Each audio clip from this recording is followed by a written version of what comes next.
When you are ready to rest, settle in, let your breathing slow, and imagine the soft hush of waves brushing a quiet shore. Because that's where this story begins. Not with a battle, not with a prophecy, but with a boy who thought he was ordinary, and who, for a long time, believed trouble followed him for no reason at all. Percy Jackson had never been the type to keep his head down and stay out of trouble, though. In his defense, the trouble always seemed to find him. He was 12 years old, living in New York, moving from one school to another, never staying in one place long enough to feel like he belonged. The teachers always called him distracted, unfocused, special, in that way that meant he didn't fit the mold. He had dyslexia, ADHD, a restlessness that made him tap his foot under the desk, and a strange knack for noticing things other kids ignored, like the way the wind seemed to whisper in Greek on certain days, or how the sea felt like it was calling to him whenever he stood too close. Nights were restless, too, filled with dreams he couldn't explain. Dreams of a glowing trident sinking into dark water, or of a tall man with stormy eyes watching him from far away. He never told his mom about them. Sally Jackson had enough to worry about, working long hours at a candy shop just to keep them afloat. But she had a way of looking at Percy like she knew more than she could say. Percy didn't know it yet, but his life had always been tangled in old, powerful threads woven by gods who walked the earth in the days when the world was young. And those threads were tightening, pulling him toward a truth no mortal boy should have to bear. The first signs were small. A strange tension in the air during class trips. The way some people seemed to glare at him like they knew his name before he said it. And then there was that day at Yancey Academy, the day that would peel back the first corner of the curtain. It was late spring, the kind of morning where the sun hides behind thick clouds, and you feel like something is waiting just beyond the horizon. Percy didn't know it, but that school trip to the Metropolitan Museum of Art would be the last normal day of his life. And maybe that's where we should start. Not with the gods, not with the wars, but with the boy who could hear the sea standing in front of a dusty glass case filled with Greek statues, wondering why the marble faces seemed so alive, wondering why one of the chaperones was watching him a little too closely, the air thick with something that felt like static before a storm. And just like that, the quiet shore in his mind gave way to the first wave of the adventure.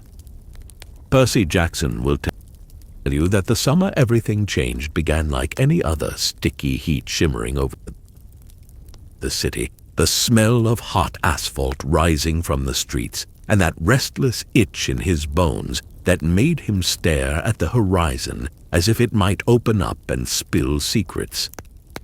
Back then, he didn't know that the horizon had been watching him too. He didn't know the sea had been whispering his name since before he was born, or that monsters had been tracking him through the crowds like shadows, pretending to be human. All he knew as he stood on the steps of Yancey Academy with his backpack sagging from one shoulder was that trouble always seemed to find him, and this year's class trip to the Metropolitan Museum of Art was about to be no exception. The ride there was uneventful except for the sense, deep in his gut, that something was waiting for him among the dusty marble statues. It wasn't paranoia, not really. It was more like the air itself knew his footsteps, curling tighter around him with each echo of the museum's grand halls. He walked past statues of gods and heroes without realizing that some of the stories carved in stone were threads tied directly to him. And then Mrs. Dodds, his algebra teacher, with a stare sharp enough to slice through granite, called him aside. The way she said his name didn't feel like a summons to scold him. It felt like a verdict. The rest was a blur of impossible images, her skin rippling into something leathery and inhuman, her teeth glinting in ways no human smile could, her hands curling into claws as she lunged. He would have been finished then and there if not for Mr. Brunner, his Latin teacher, who appeared out of nowhere, tossing him a pen that flashed gold in his grip. Instinct told Percy. It felt like a verdict.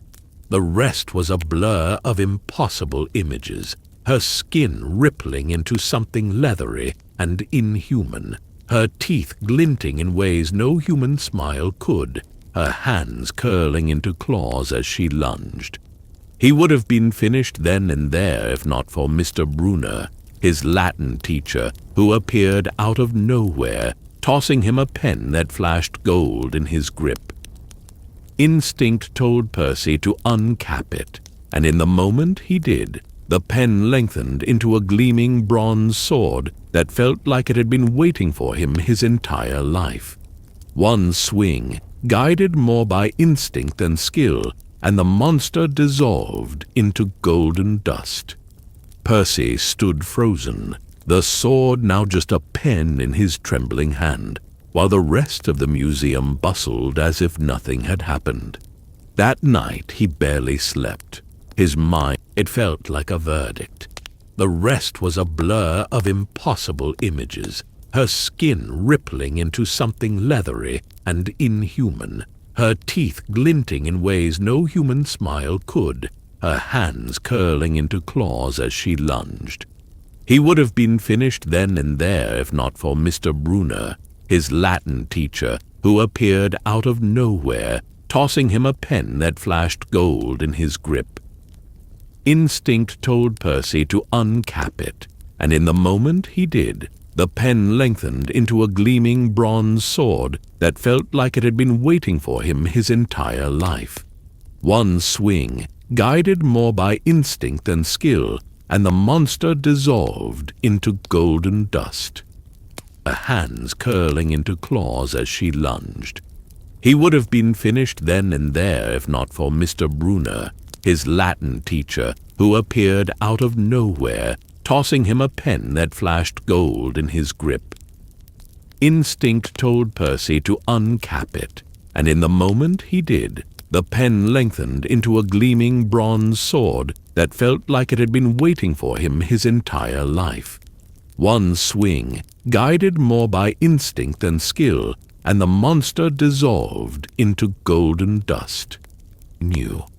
But there was no time to adjust.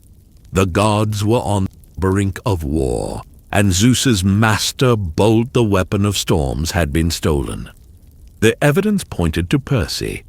To clear his name and prevent an all-out divine battle, he was given a quest: travel to the underworld, retrieve the bolt, and return it before the summer solstice. The road ahead was uncertain, but something in him stirred at the challenge, like the sea answering the moon's pull. With Annabeth, daughter of Athena, sharp-eyed and sharper-tongued, and Grover, loyal and quietly braver than he knew, Percy set off west. Their journey was a chain of wonders and dangers strung together like beads on a thread. Medusa's lair hidden in a roadside emporium, where Percy learned that monsters could wear masks of normalcy so well you might never notice until it was too late. The Gateway Arch in St. Louis, where Chimera's fangs sank fire into the air, and Percy dove into the Mississippi, discovering he could breathe underwater as easily as on land.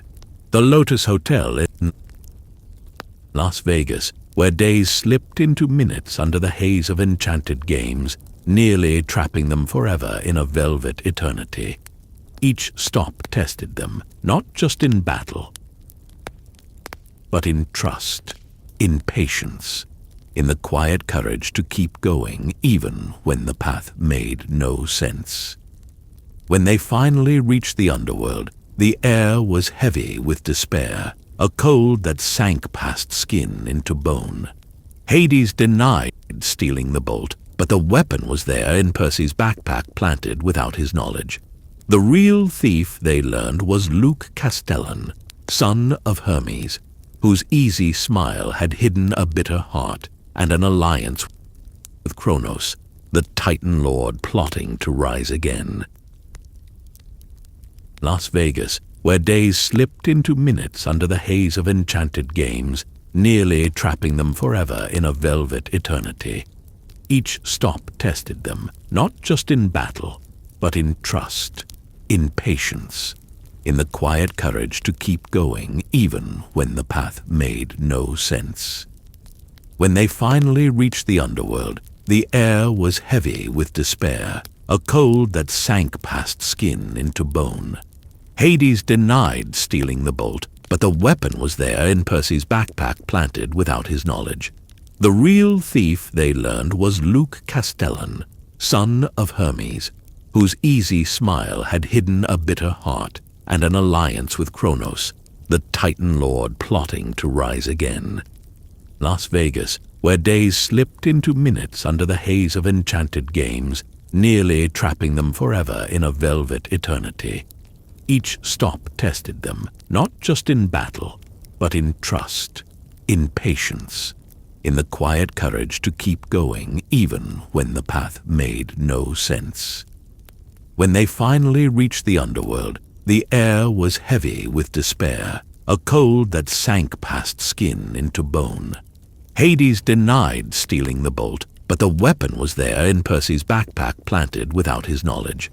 The real thief, they learned, was Luke Castellan, son of Hermes, whose easy smile had hidden a bitter heart and an alliance with Kronos, the Titan Lord plotting to rise again. Its voice was never far from him. Sometimes it was gentle, a lullaby in the rush of waves. Other times it was sharp, urgent, like the crash of a breaker against stone. He didn't know then that the sea was trying to warn him, to remind him that being Poseidon's son meant more than breathing underwater or swinging a sword. It meant carrying the weight of old grudges, ancient pacts, and tides that had been moving long before he was born. As the summer ended, Percy faced a choice: stay at Camp Half-Blood year-round, safe from the monsters that prowled the mortal world, or return home to live with his mom in Queens. He chose home. Safety was tempting, but it wasn't living. Besides, he couldn't bear to leave his mom alone, not after what they'd been through. The first weeks of school were almost normal. Almost, but normal never stayed. One afternoon, walking home, Percy caught sight of something moving along the edge of the Hudson. Something too big, too wrong to be a boat or a swimmer. A ripple of dread ran through him. That night his dreams were filled with cold salt water and a distant roar, a voice in the depths calling his name with both warning and command. It was the sea again, but different this time. Louder, closer. And when Percy woke, the air in his room still smelled faintly of brine. He didn't know it yet, but the next tide was already rising, and it would carry him into a place where even the sea's embrace might not be enough to keep him safe. It would bring him to monsters older than memory, to quests that bent the horizon, and to the realization that some journeys begin long before the hero is ready for them. For now, though, he lay in bed listening to the faint hum of city traffic, letting the sound blend with the ocean's whisper in his mind.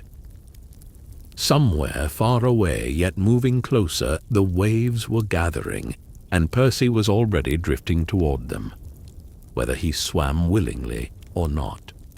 And with that, the boy who had just returned from his first great quest unknowingly set foot on the shore of the next one. Summer had barely settled into the city when Percy's next tide rose, not with sirens or thunder, but as a restless feeling that followed him even into the echoing gym of his new school, where light fell in dusty slants and the floor smelled like polish and old sneakers. He'd made exactly one friend who felt like nobody else. Tyson, a giant of a kid with scabbed knees, a shy, rumbly laugh, and hands that could cradle a wounded pigeon like spun sugar. And on the morning it all tilted again, the transfer students lined up across the dodgeball court with smiles too sharp and eyes too bright, hefting bronze-colored spheres that hummed like beehives. The first throw turned the game into a furnace, the balls blooming court with smiles too sharp and eyes too bright, hefting bronze-colored spheres that hummed like beehives. The first throw turned the game into a furnace, the balls blooming into flaming cannon shot that tore into the bleachers, the giants' laughter scraping the walls as kids bolted for the exits, and Percy felt that familiar click inside him, the one that happens when normal finally drops it into flaming cannon shot that tore into the bleachers, the giants' laughter scraping the walls as kids bolted for the exits, and Percy felt that familiar click inside him, the one that happens when normal finally drops it. Till the doors blew open, and Annabeth, wind-tossed hair, steady gray eyes, rushed in, yanked them both by the sleeves, and hissed one word that tasted like safety and trouble in equal measure. Camp. They didn't trust buses when monsters read timetables. They took the Grey Sisters' taxi, a rattletrap hurtling through traffic, while three ancient drivers argued over a single shared eye and muttered coordinates that felt like prophecy and headache at once. And when the cab fishtailed to a stop on the Long Island shoulder, the air already smelled like pine. Old magic and home. Only home had a sour note now, a chord gone slightly off-key. Thalia's pine at the hilltop stood sick and weeping resin, the camp's boundary spell fraying like an old net. They hadn't caught their breath before bronze thundered through the borders. Colchis bulls, beautiful and murderous, smoke snorting from their flanks as they plowed furrows across the fields, and campers ran to meet them in a bright clash of bronze on sunlight, while Tantalus, the new director with a smile like empty cutlery, looked on as if chaos was sport. Percy sprinted into the heat, with Annabeth shouting tight, perfect orders, and Tyson barreled straight at a bull,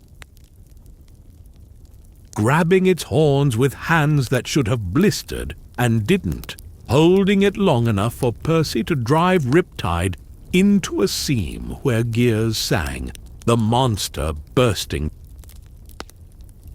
to sparks.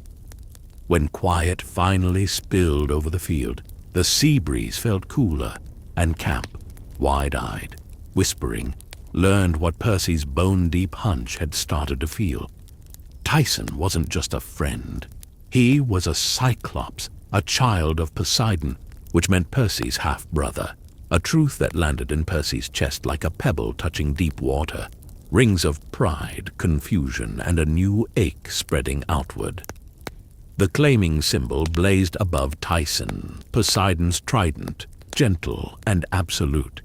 And in that light, the camp split along old mythic, grabbing its horns with hands that should have blistered and didn't, holding it long enough for Percy to drive Riptide into a seam where gears sang, the monster bursting to sparks.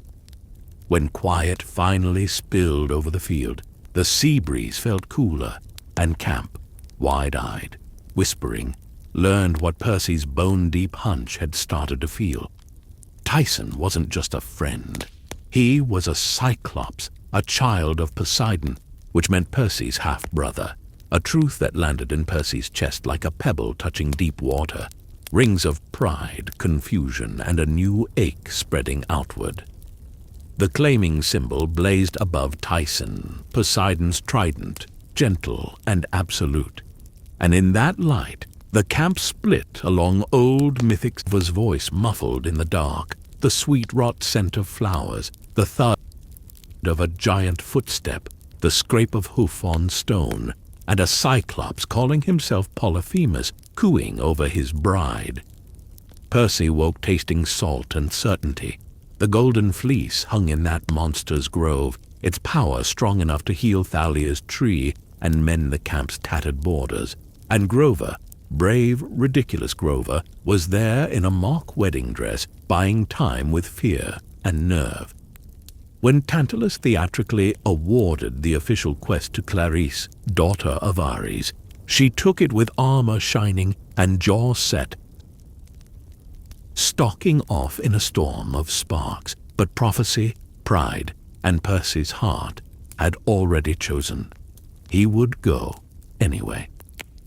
Hermes found him at the shoreline in the blue hour, god of travelers and crossroads, eyes bright with mischief and a father's sorrow. Leaning on a staff where living snakes twined, he spoke in ripples about Luke, about sons and fathers, about the danger of rage that feels too clean. And he gave Percy gifts, a thermos whose winds could carry them where roads balked, multivitamins that were nothing like they seemed, a duffel fat with cash and drachma for moments when luck needed a nudge.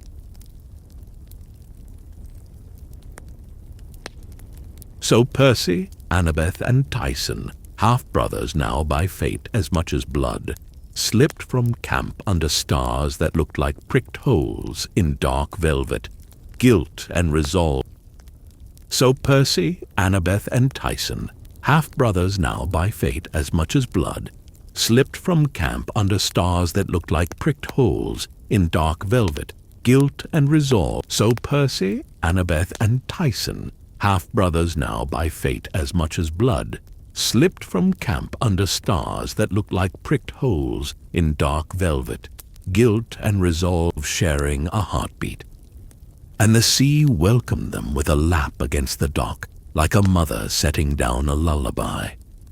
Their first way station was a ship that should have comforted, the Princess Andromeda, all quiet glamour of sharing a heartbeat. And the sea welcomed them with a lap against the dock, like a mother setting down a lullaby. Their first way station was a ship that should have comforted, the Princess Andromeda, all quiet glamour of sharing a heartbeat. And the sea welcomed them with a lap against the dock, like a mother setting down a lullaby. Their first way station was a ship that should have comforted, the Princess Andromeda, all quiet glamour, sharing a heartbeat. And the sea welcomed them with a lap against the dock, like a mother setting down a lullaby. Their first way station was a ship that should have comforted, the Princess Andromeda, all quiet glamour and polished railings, but inside it breathed wrong, too still, like a cat holding its breath. Below decks, under canvas and whispers, Luke Castellan waited with a practiced smile and eyes like cracked glass. The cargo stacked around him, an arsenal meant for wars most mortals couldn't imagine. Comforted, the Princess Andromeda, all quiet glamour and polished railings, but inside it breathed wrong, too still, like a cat holding its breath. Below decks, under canvas and whispers, Luke Castellan waited with a practiced smile and eyes like cracked glass. The cargo stacked around him, an arsenal meant for wars most mortals couldn't imagine. And behind him, worse than bone or blade, was a presence like weight without shape. Kronos, the Titan Lord, a hunger for unmaking wearing a sarcophagus for a throne. Luke spoke honeyed logic, tyrannical gods, necessary rebellion, old systems begging to be broken, and Percy felt the ache of almost believing because Luke had once been a friend. and it is a special pain to watch Hope wear a mask. But Kronos does not share rooms with Mercy, and Percy saw that too. They escaped through a porthole in a burst of wind and spray, Hermes' thermos emptying a gale into their sails, and the sea caught them gently. And behind him, worse than bone or blade, was a presence like weight without shape. Kronos, the Titan Lord, a hunger for unmaking wearing a sarcophagus for a throne. Luke spoke honeyed logic, tyrannical gods, necessary rebellion, old systems begging to be broken, and Percy felt the ache of almost believing because Luke had once been a friend, and it is a special pain to watch Hope wear a mask. But Kronos does not share rooms with Mercy, and Percy saw that too. They escaped through a porthole in a burst of wind and spray, Hermes' thermos emptying a gale into their sails, and the sea caught them gently. Of metal, until Charybdis yawned wide, the deck pitched, and Tyson, dear Tyson, vanished in smoke and spray and the screaming pull of the sea. Grief grabbed Percy by the ribs with cold hands and squeezed. The ocean lifted him anyway, would not let him sink, held him like a vow. Even hollowed by loss, he felt the tide tug forward. Grover was somewhere ahead in a dress and terror. The fleece glowed in a grove that smelled like summer noon and old sheep. And Clarisse, stubborn, blazing, was out there too, paddling her own line through the same haunted map. He and Annabeth found a shard of wreckage that remembered being a lifeboat and coaxed it onward with the last of Hermes' winds.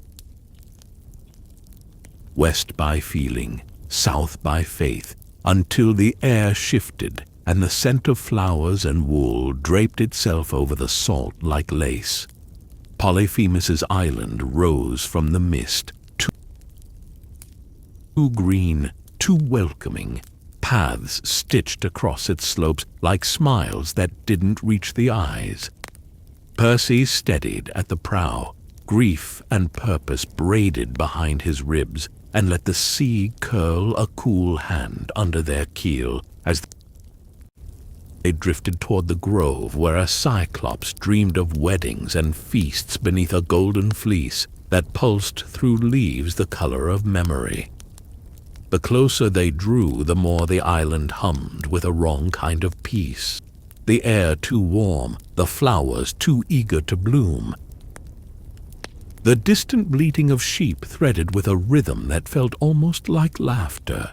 Grover's voice, when it reached them through the thick green, was high and desperate beneath the lace of a falsetto. Each word dipped in performance for the sake of survival.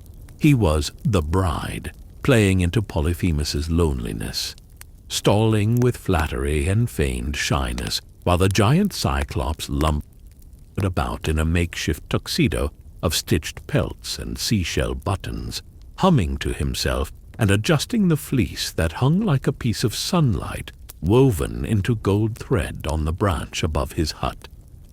Percy and Annabeth slipped from shadow to shadow, every leaf underfoot sounding louder than war drums. And when they finally burst into the clearing, the air felt thick enough to drink. Polyphemus turned with a grin wide enough to be a cliff face, dropping a half-carved mask. The distant bleating of sheep threaded with a rhythm that felt almost like laughter. Grover's voice, when it reached them through the thick green, was high and desperate beneath the lace of a falsetto. Each word dipped in performance for the sake of survival. He was the bride, playing into Polyphemus' loneliness, stalling with flattery and feigned shyness, while the giant Cyclops lumbered about in a makeshift tuxedo of stitched pelts and seashell buttons, humming to himself and adjusting the fleece that hung like a piece of sunlight woven into gold thread on the branch above his hut. Percy and Annabeth slipped from shadow to shadow, every leaf underfoot sounding louder than war drums. and when they finally burst into the clearing, the air felt thick enough to drink. Polyphemus turned with a grin wide enough to be a cliff face, dropping a half-carved mast he'd been working into a club, his single eye widening with glee at the thought of more guests. The fight was a chaos of size and sound. Rocks the size of small cars hurled with the casual strength of boredom, Percy darting between roots and trunks to draw the giant's attention, Annabeth using her wits to bait him toward unstable ledges, Grover scrambling for safety without tangling his dress, and then, like the sea answering a whispered prayer, Tyson's voice boomed from the mist, alive. The distant bleating of sheep threaded with a rhythm that felt almost like laughter. Grover's voice, when it reached them through the thick green, was high and desperate beneath the lace of a falsetto, each word dipped in performance for the sake of survival. He was the bride, playing into Polyphemus's loneliness, stalling with flattery and feigned shyness, while the giant Cyclops lumbered about in a makeshift tuxedo of stitched pelts and seashell buttons, humming to himself and adjusting the fleece that hung like a piece of sunlight woven into gold thread on the branch above his hut. Percy and Annabeth slipped from shadow to shadow, every leaf underfoot sounding louder than war drums. Works exactly as intended. That night, as the campfires burned low and the song softened, the wind shifted and brought with it the faint scent of ozone and prophecy. In the morning, the hilltop was not crowned only by a tree. Beneath its boughs stood a girl about Percy's age, dark hair tumbling, eyes waking into a world she'd left as sap and resin. Thalia, daughter of Zeus, no longer a memory frozen in bark, but flesh and breath. Her return like the sound of a storm rolling in from a horizon you thought clear. Percy's chest tightened with the weight of what this meant. The prophecy they all whispered about had named a child of the Big Three, who would make a choice to save or destroy Olympus before their 16th birthday. And now there were two of them, lightning and tide sharing the same shore.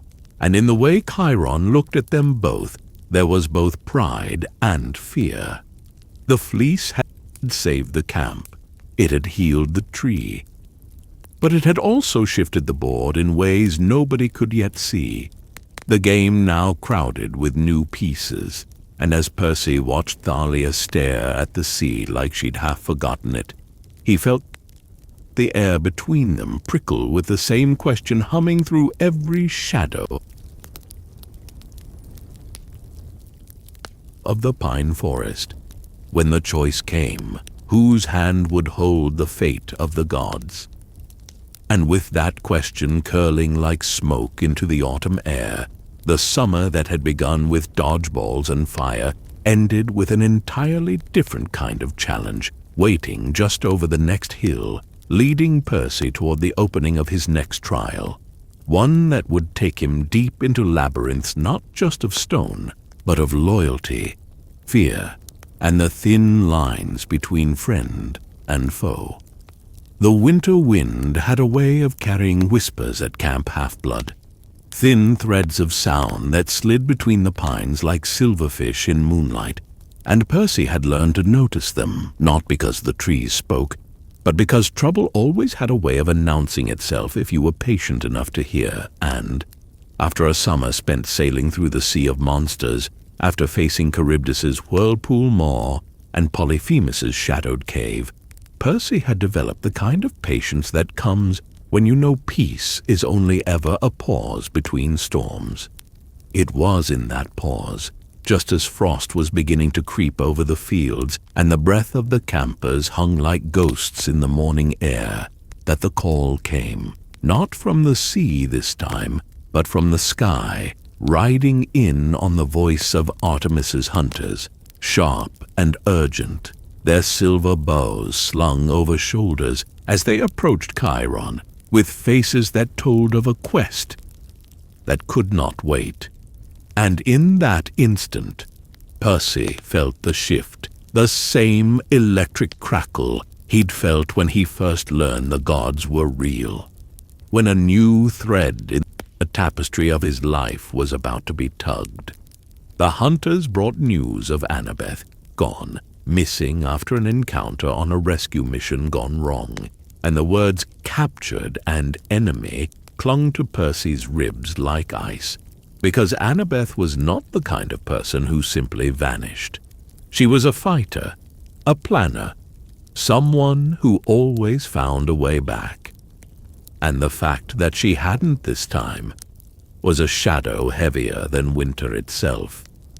Before he could ask the dozen questions pounding through his skull, Artemis herself appeared, goddess of the hunt, maiden eternal, her silver glow outshining the frost, her presence bending the air so that even the most talkative campers fell silent.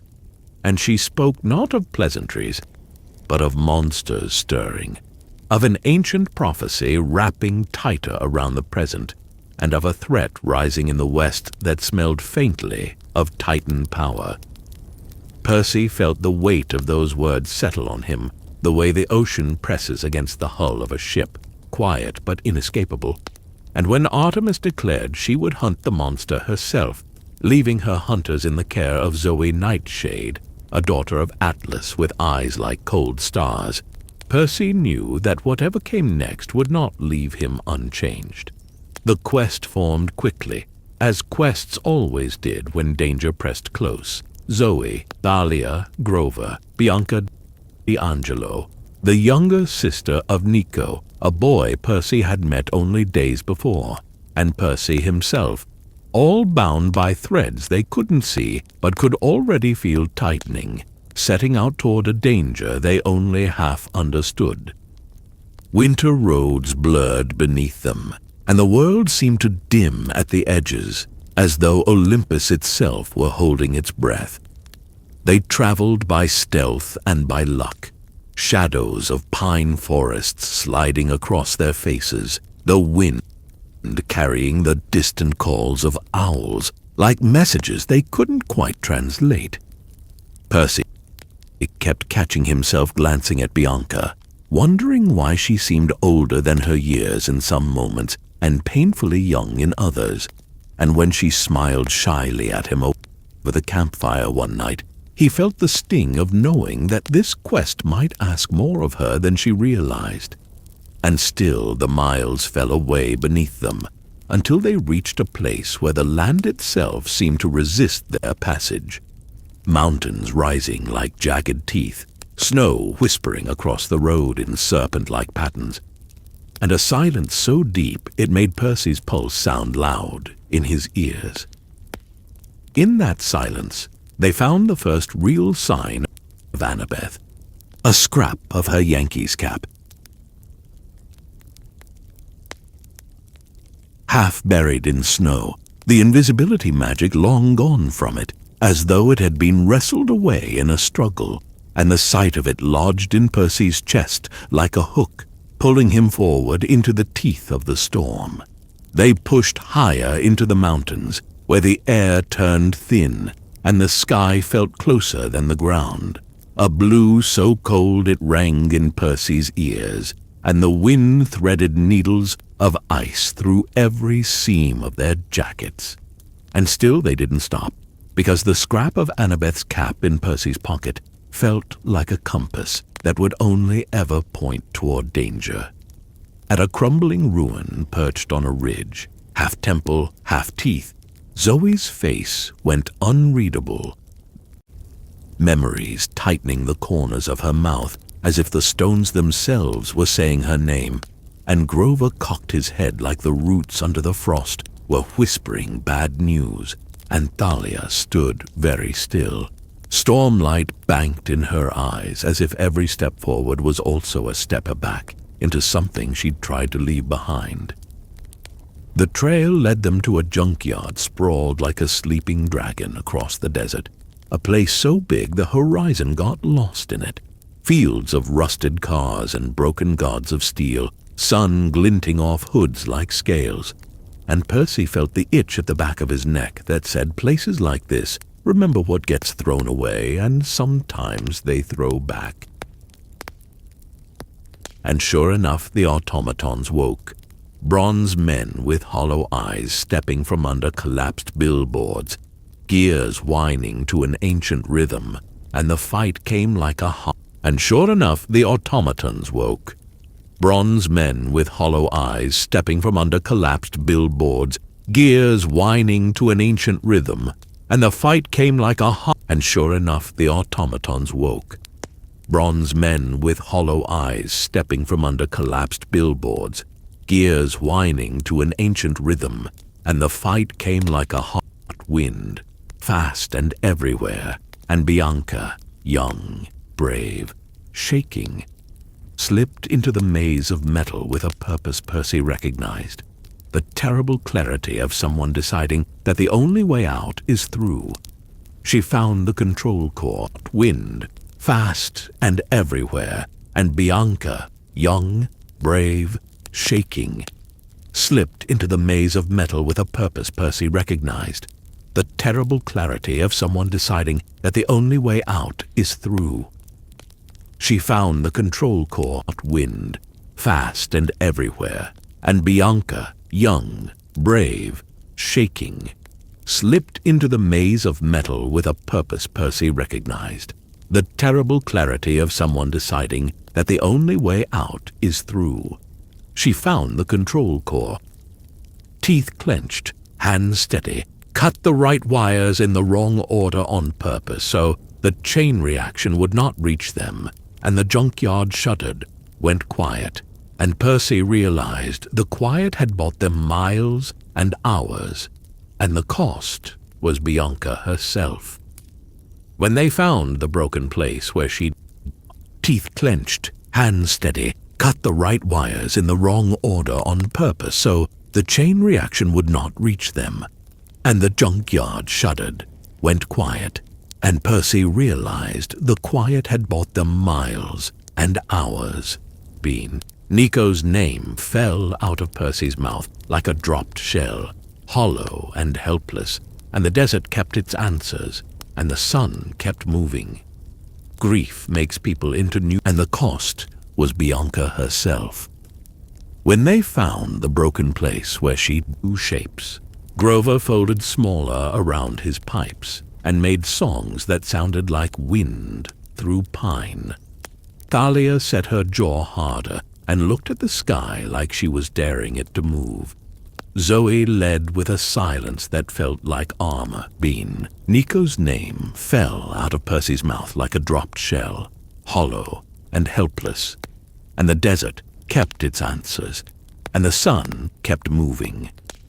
Grief makes people into new mouth like a dropped shell, hollow and helpless, and the desert kept its answers, and the sun kept moving. Grief makes people into new shapes. Grover folded smaller around his pipes and made songs that sounded like wind through pine. Thalia set her jaw harder and looked at the sky like she was daring it to move. Zoe led with a silence that felt like armor. Percy, who had gotten used to choosing water or steel, chose listening, because sometimes that's all a quest will let you carry. The road bent them toward San Francisco, where the ocean's far edge breathed a colder kind of salt, and the bridges drew lines between worlds. Artemis was missing, Annabeth with her, and the prophecy uncoiled across their path like a shadow snake. 5 shall go west to the goddess in chains. 1 shall be lost in the land without rain. The bane of Olympus shows the trail. Campers and hunters combined prevail. The Titan's curse must one withstand, and 1 shall perish by a parent's hand. Words that tasted like iron. At the foothills where the fog hung in long silver curtains, a smell like old stone and long punishment seeped up from the earth, and Zoe's steps slowed, because the mountain ahead wasn't just rock to her. It was family and betrayal, and a father who held up the sky because he'd rather the world be a weight than a home. Back beneath the dome he'd abandoned, the sky settling on his shoulders like a crown made of gravity, his roar sliding off the mountain and down into the fog where it could bother no one. Victory always arrives with empty chairs. Zoe Nightshade had fought like someone redeeming a page she never got to write, poisoned by the dragon Layden's bite from the Garden of Hesperides, home and exile, and duty knotted into one place. She lay back on stone that had known her before she had a name, and stared into a sky she had spent centuries hunting under. Artemis knelt, a goddess with a sister's grief, and told Zoe the stars would remember her better than people ever do. When she died, the wind learned her name and took it where winds go. Annabeth's bonds fell away, and she stood unbroken in all the ways that matter. And Percy, who had tried not to measure the size of the hole Bianca left in the snow, felt the echo of another hole carve itself quietly behind his ribs. They came down from the mountain in a silence that didn't feel empty, more like a cup carried carefully because it's full of something you can't spill. Artemis reclaimed her place in the sky. The hunters moved like a flock with one bird missing, and the mortals among them reviewed the prophecy like sailors examine the sky, trying to tell weather from pattern. Back at camp, winter sharpened to its cleanest edge. Nico D'Angelo waited for a sister who would not return. When Percy told him, the ground felt suddenly too far away and too close at once. Nico's face learned new angles in the space of a breath, and the little myths he'd built for himself, the trading cards, the wide-eyed wonder, fell off him like leaves. He blamed Percy because blame needs a place to sleep, and the shadows around Nico lengthened as if they recognized him. Spill. Artemis reclaimed her place in the sky. The hunters moved like a flock with one bird missing, and the mortals among them reviewed the prophecy like sailors examine the sky, trying to tell weather from pattern. Back at camp, winter sharpened to its cleanest edge.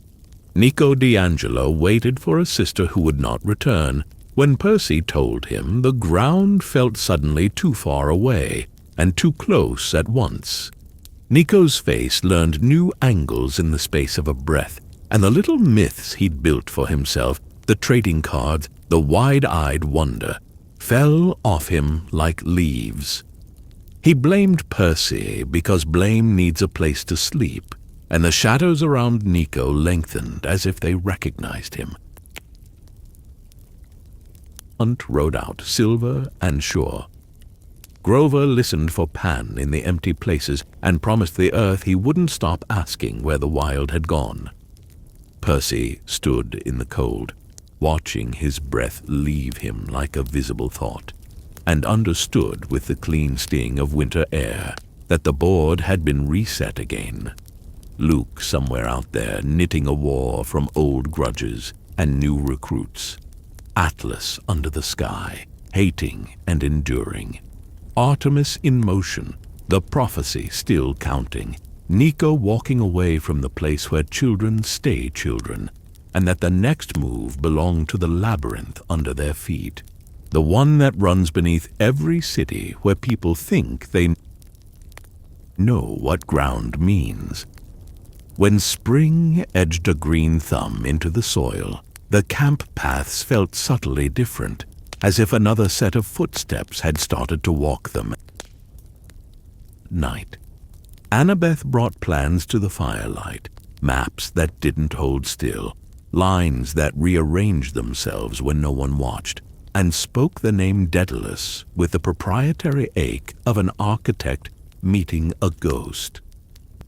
The entrance to the labyrinth wasn't in the wilderness, it was inside the camp itself, hiding in a place where trust is supposed to be able to sleep with both eyes closed. And Percy, who had spent 2 years learning the geography of storms, felt the ground tilt and the air shift, and the sea in his chest ask a new question. What happens to the tide when the shore starts moving?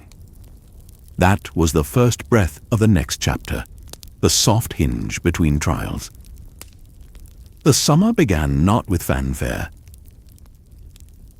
but with a whisper under the skin of the world, a kind of restless shifting Percy couldn't quite name. The camp looked the same on the surface: orange shirts, chatter by the canoe lake, the smell of strawberries warm in the sun. But in the quiet spaces between meals and training, he caught that sense of pressure, like a door being pushed on from the other side.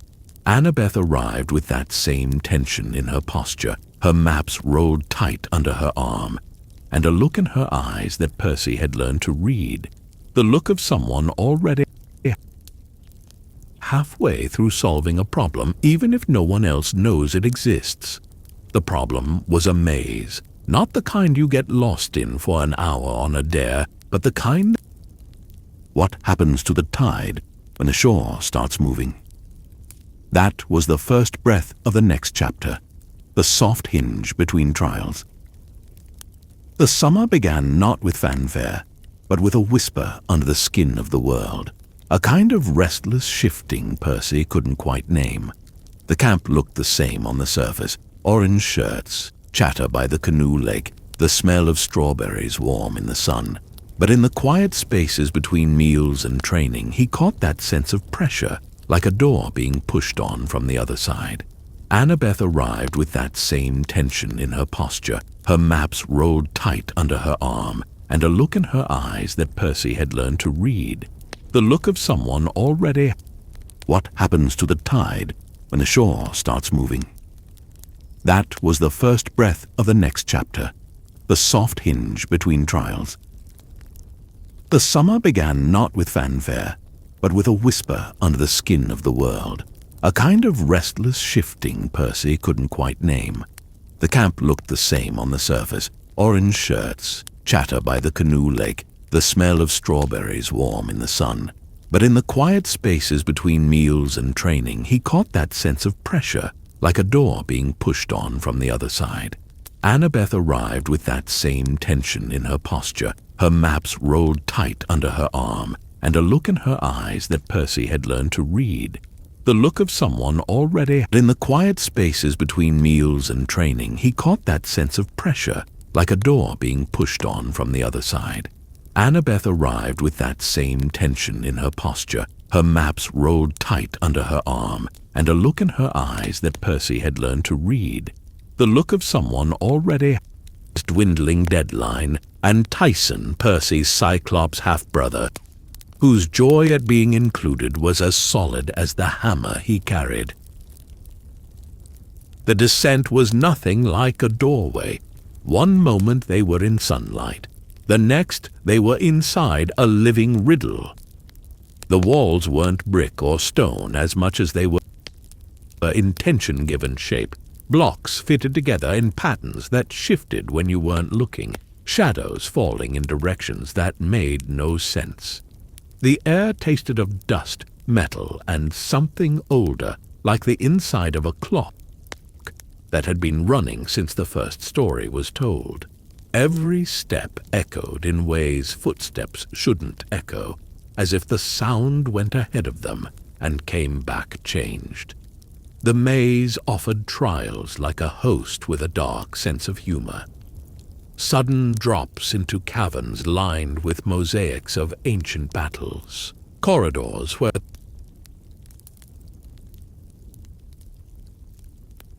the floor became a river of lava they had to cross on trembling ledges, illusions that wore the faces of friends and enemies alike, forcing Percy to decide in split seconds which was which.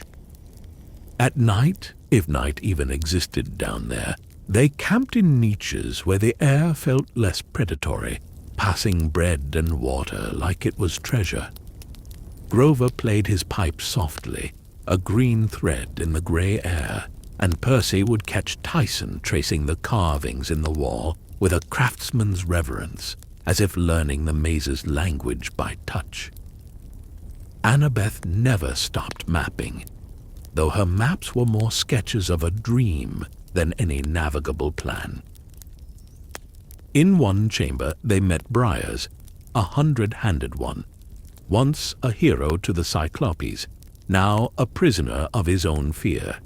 His 100 hands, which had once hurled mountains in the First Titan War, twitched and hesitated, and Percy recognized that terrible shape in his eyes. The memory of failure turned into a cage.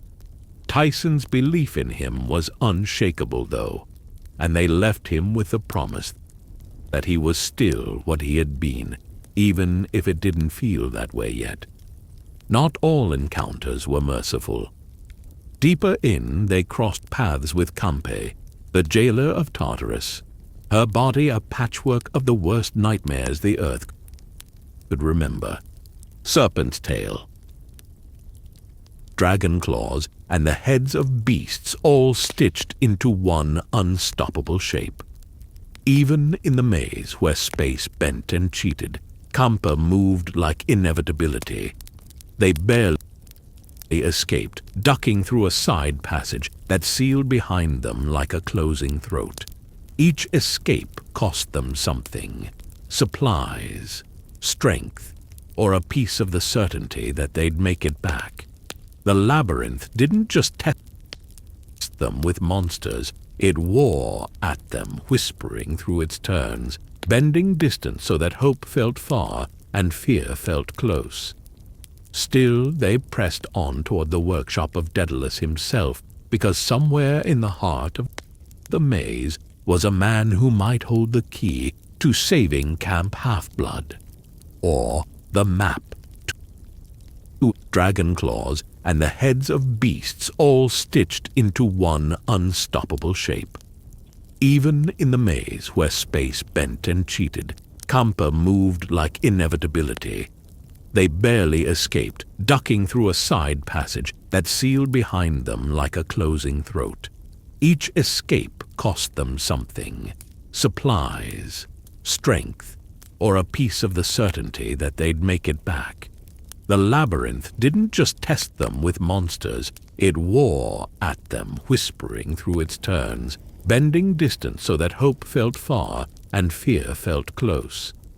Still, they pressed on toward the workshop of Daedalus himself, because somewhere in the heart of the maze was a man who might hold the key to saving Camp Half-Blood, or the map to dragon claws and the heads of beasts all stitched into one unstoppable shape. Even in the maze where space bent and cheated, Campe moved like inevitability.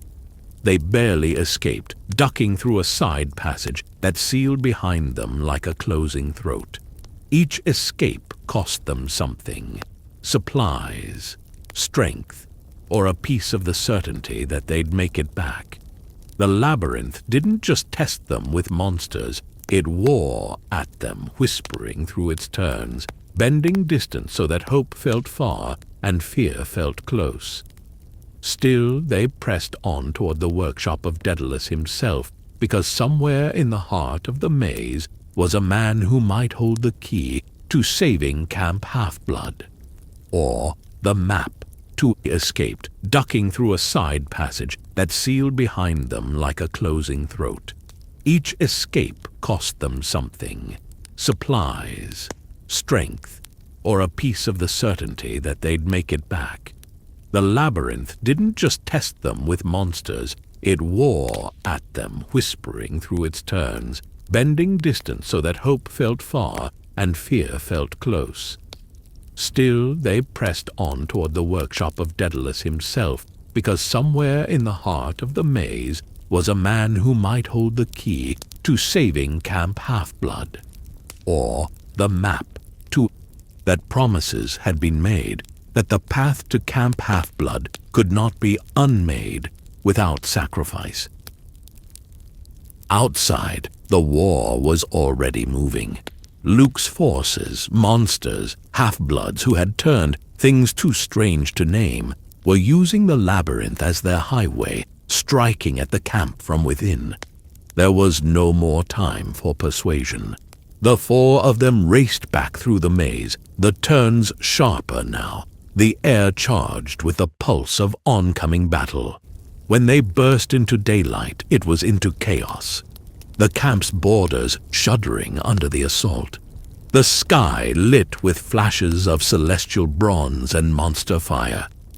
Chiron's archers loosed arrows in silver arcs. Naiads surged from the lake to drag invaders under, and Clarice charged into the fray with a battle cry that seemed to shake the ground.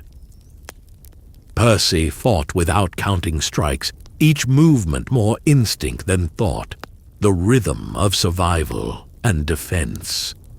Tyson's hammer rang like a bell every time it met an enemy blade, and Grover's pipes sent roots twisting from the earth to bind their foes.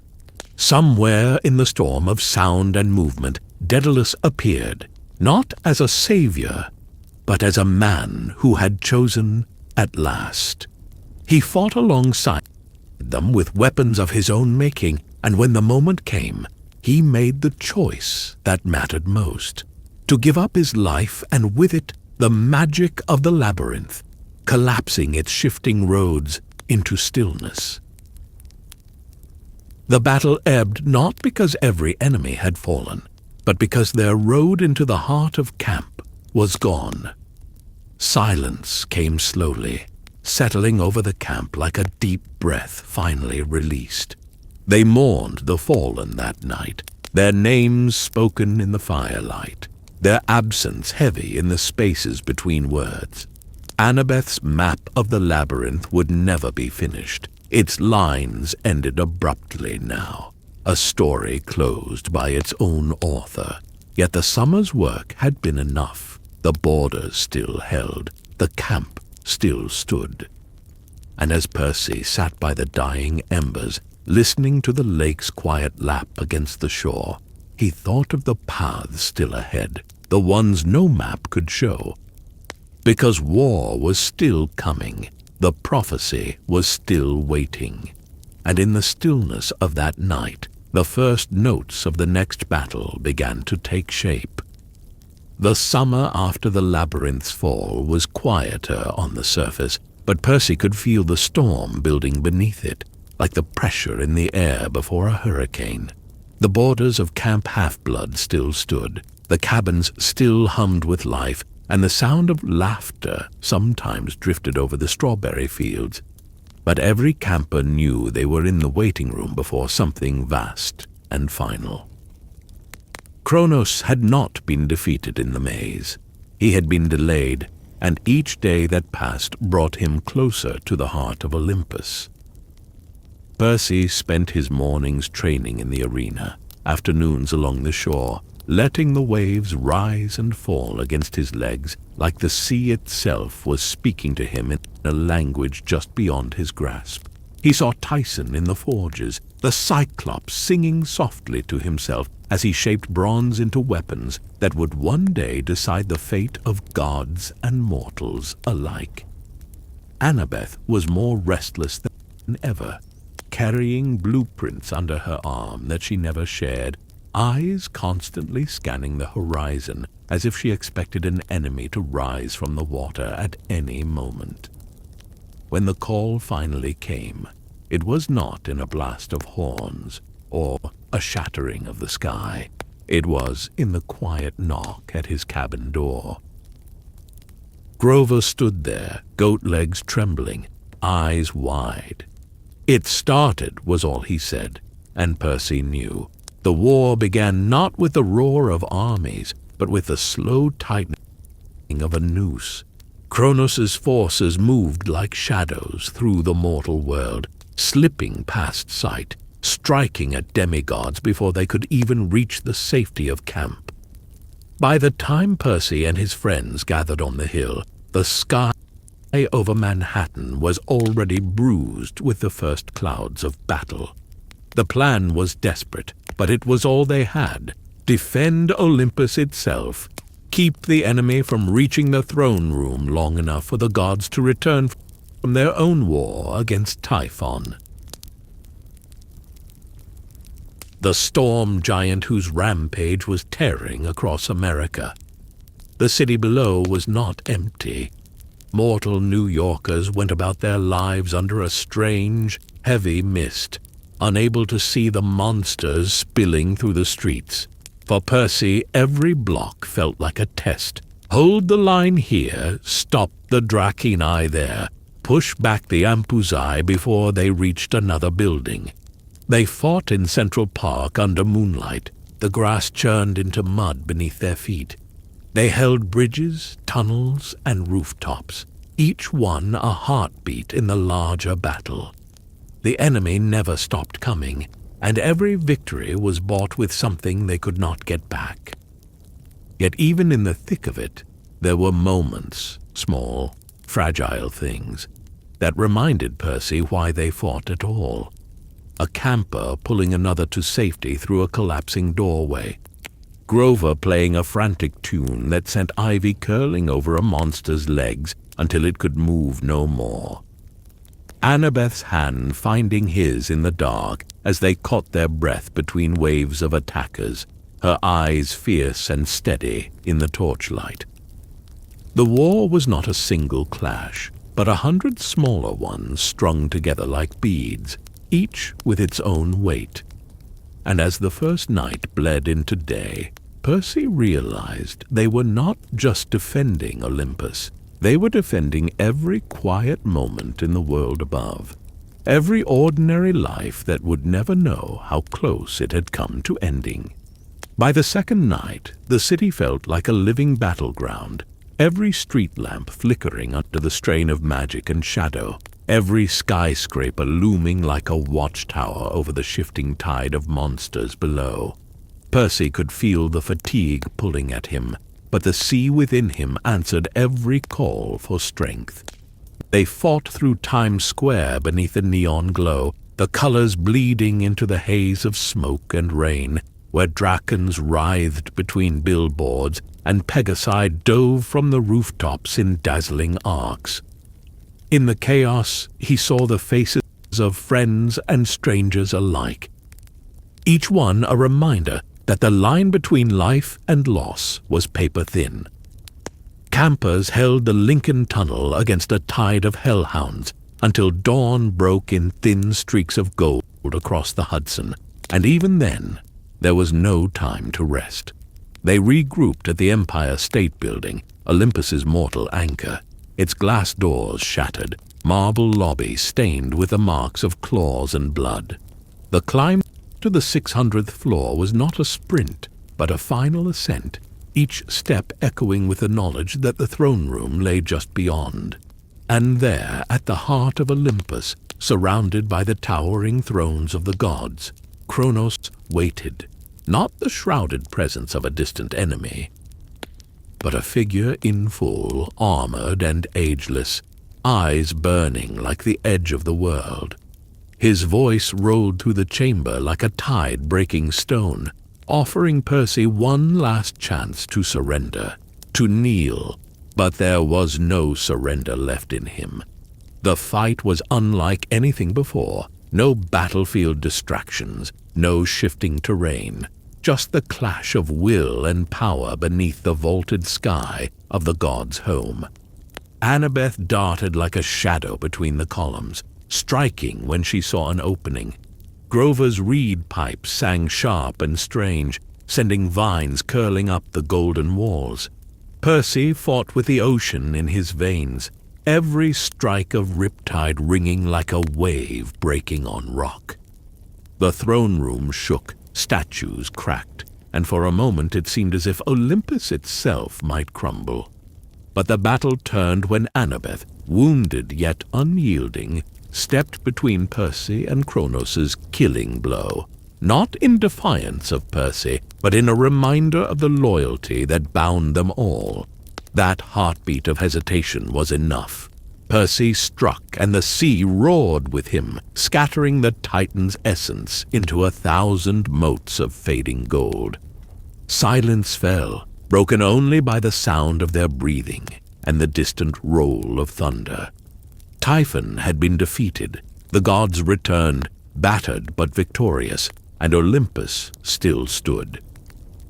In the aftermath, rewards were offered, debts repaid, and futures rewritten. Percy was given the choice to claim immortality, to stand among the gods forever. But he turned it down, choosing instead the fragile, fleeting life of a mortal, so long as he could live it on his own terms, with those he loved.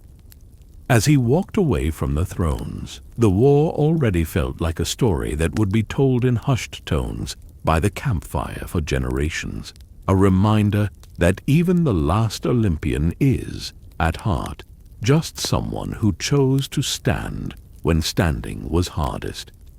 And with the war behind them, the summer sun returned to Camp Half-Blood, warm and bright over the cabins, as if the earth itself had decided to rest for a while. Percy lay in the grass one afternoon, the salt of the Long Island Sound in the air, the sound of waves lapping gently at the shore, and for the first time in what felt like years, he let himself drift toward sleep, knowing the world was, for now, safe. The summer after the war should have been nothing but light. Long days at the canoe lake, the smell of strawberries drifting from the fields, the sound of laughter spilling from the campfire circle as the sun dipped low over Half-Blood Hill. But even peace has an undercurrent, a shifting in the wind that warns of storms on the horizon. The first sign came quietly, without prophecy or trumpet, just a simple truth. Percy Jackson was missing, not gone in the way heroes leave for quests with maps and instructions, but vanished, as if the sea itself had swallowed him whole. For Annabeth, it was a wound she didn't speak about, a tension in her shoulders, a way she lingered by the camp's boundary line, as if hoping he'd appear over the hill. Then, as the weeks passed, a new story began, one told far from the familiar cabins of Long Island.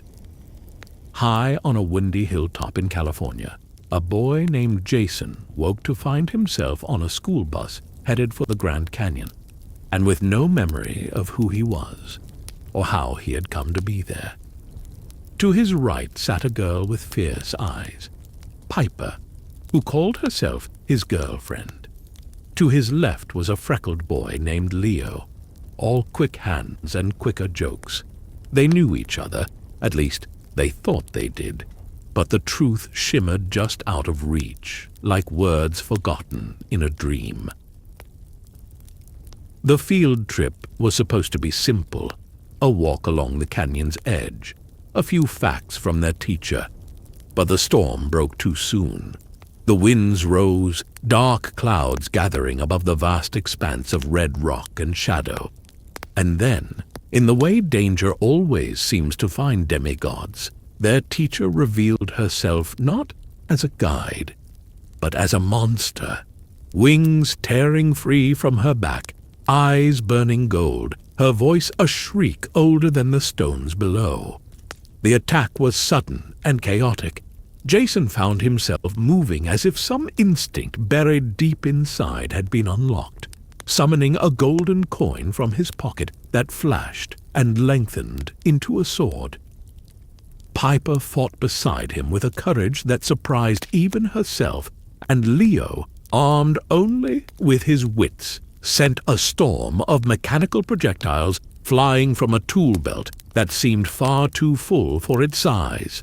The monster fell, but victory came with a twist. Camp-bound chariot horses swept down from the clouds, ridden by strangers in bronze armor who called Jason by a name he didn't recognize. Their arrival at Camp Half-Blood was less a homecoming and more a mystery. Chiron, wise as ever, greeted them with caution, sensing that the fates had woven something far more complex than a normal arrival. Jason was no ordinary camper. The strange markings on his coin, the style of his sword, even the way he carried himself, they spoke of another world, another camp entirely. And though the cabins of Half-Blood still stood in their familiar ring, it was as if a space had been left empty, waiting for someone who wasn't there. That absence was Percy's shadow, stretching into every conversation, every council meeting, every uneasy glance toward the horizon. Before long, the oracle spoke, or rather Rachel's voice, touched by the prophecy, whispered a quest that felt half complete even as it was spoken. Hera, queen of the gods, was in chains. The king of the giants was stirring, the ancient enemy of Olympus moving once more. Jason, Piper, and Leo were to find her and free her, traveling westward into lands no camper had walked in generations. But beneath the words was something stranger, unspoken. Jason's memories had been stolen for a reason, and somewhere far from Camp Half-Blood, someone else had been taken to balance the scales. That someone was Percy. The truth was a knot the gods refused to untangle just yet, their silence more telling than any answer. The journey began in winter's bite, their breath clouding in the cold as they left the safety of the camp's border. From the start, it was not like Percy's quests, sunlit voyages by sea, the steady companionship of friends he'd grown up with. This quest felt raw, improvised. The three of them were bound together not by years of trust, but by necessity. Jason's leadership came naturally, though he questioned every instinct. Piper carried a secret about her parentage and a vision of betrayal that gnawed at her resolve. And Leo, ever restless, hid the weight of loss behind every joke. They rode a mechanical dragon named Festus, Leo's creation, reborn from rust and ruin, and its wings beat through snow-laden skies as if daring the winter to stop them. Their path wound through the streets of Chicago, where storm spirits hunted them between glass towers, their claws leaving frost on the steel. They sought clues in abandoned warehouses, where whispers clung to the air like smoke, each lead pulling them deeper into a web of divine politics and ancient grudges. In the quiet moments between battles, Jason would look at the stars and feel as though they were maps he should understand. Constellations pointing home to a place just beyond his reach. Piper would sit beside him, her eyes tracing the same patterns, wondering if the road ahead would lead her closer to saving the one she loved, or losing him. And Leo, tinkering with Festus's gears by the firelight, would catch the way they glanced at each other and know without words that their fates were tangled tighter than they realized. By the time they reached the Wolf House in the Sierra Nevada, the ground itself seemed to hum with the weight of prophecy. There the curtain between the mortal world and the divine grew thin. Wind roared through the broken stone arches as Hera, trapped in a shimmering cage of celestial fire, turned her gaze on them. Her voice was both command and warning. Their quest was only a prologue, a spark to a fire that would span both coasts of America. The giants had returned, each paired with a god they were destined to destroy. To stand against them, the seven must be united, heroes from both the Greek and Roman worlds. Jason's memories began to return in fragments, a camp built in the style of the legions, a home across the continent where the Roman gods still walked, a promise made to friends who now thought him lost. And with those fragments came the truth. Percy Jackson was there, in the place Jason had come from, living a life not his own, without a single memory of the world he had left behind. The first half of their journey ended not with the warmth of homecoming, but with the cold certainty that the game had changed. The prophecy was no longer about one camp or one pantheon. The storm they had felt on the horizon was here, stretching across oceans and centuries, and both halves of the demigod world would have to meet it together, or be swept away. Festus carried them back eastward through the snow, his bronze wings gleaming in the pale light of dawn, as behind them the mountains whispered of the battles yet to come. The return to Camp Half-Blood should have been a victory lap. They had survived monsters, storms, and the biting edge of winter. They had freed Hera from her prison, even if the Queen of the Gods offered gratitude in the most reluctant of tones. But as Festus descended toward the familiar hill, Jason knew the quest had only peeled back the first layer of something vast. Hera had not simply been captured, she had been bait, and they had taken it. The real trap was prophecy, and they were caught in its teeth. Annabeth was waiting at the hilltop, her eyes sharp, her posture taut with hope and suspicion. She barely glanced at Jason before fixing Piper with a quick assessing look, then moving toward Leo with questions he was only half ready to answer. But beneath her careful words was the same question over and over: where is he? Jason knew exactly who she meant, and though the visions in his mind were still fractured, he saw enough. Flashes of a boy with dark hair, sea-green eyes, and a laugh like sunlight on waves. Percy, alive, but somewhere far away, somewhere that wasn't home. The days that followed were quiet in that deceptive way. Camp Half-Blood always seemed after a quest, quiet on the surface, but underneath, currents shifted. Campers whispered about the new arrivals. Some eyed Jason with curiosity, others with open suspicion. He was not like the other demigods, not even in the way he stood. His armor, his weapon, the set of his jaw, they were all wrong for a Greek hero. Chiron noticed it too, though he kept his questions locked away behind the same patient expression he had worn for centuries. Only once, when they spoke alone in the big house, did the centaur let the mask slip. "You're from the other camp," he said quietly, as if naming it might break some fragile thread. Jason didn't deny it. Meanwhile, Piper found herself in a different kind of trial.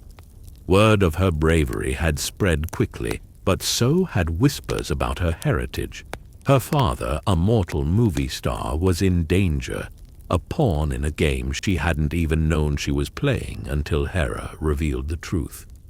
She had been chosen for this quest not just for her courage, but because her loyalty would be tested. It had been, and she had passed. But victory didn't erase the fear that still gnawed at her in the dark.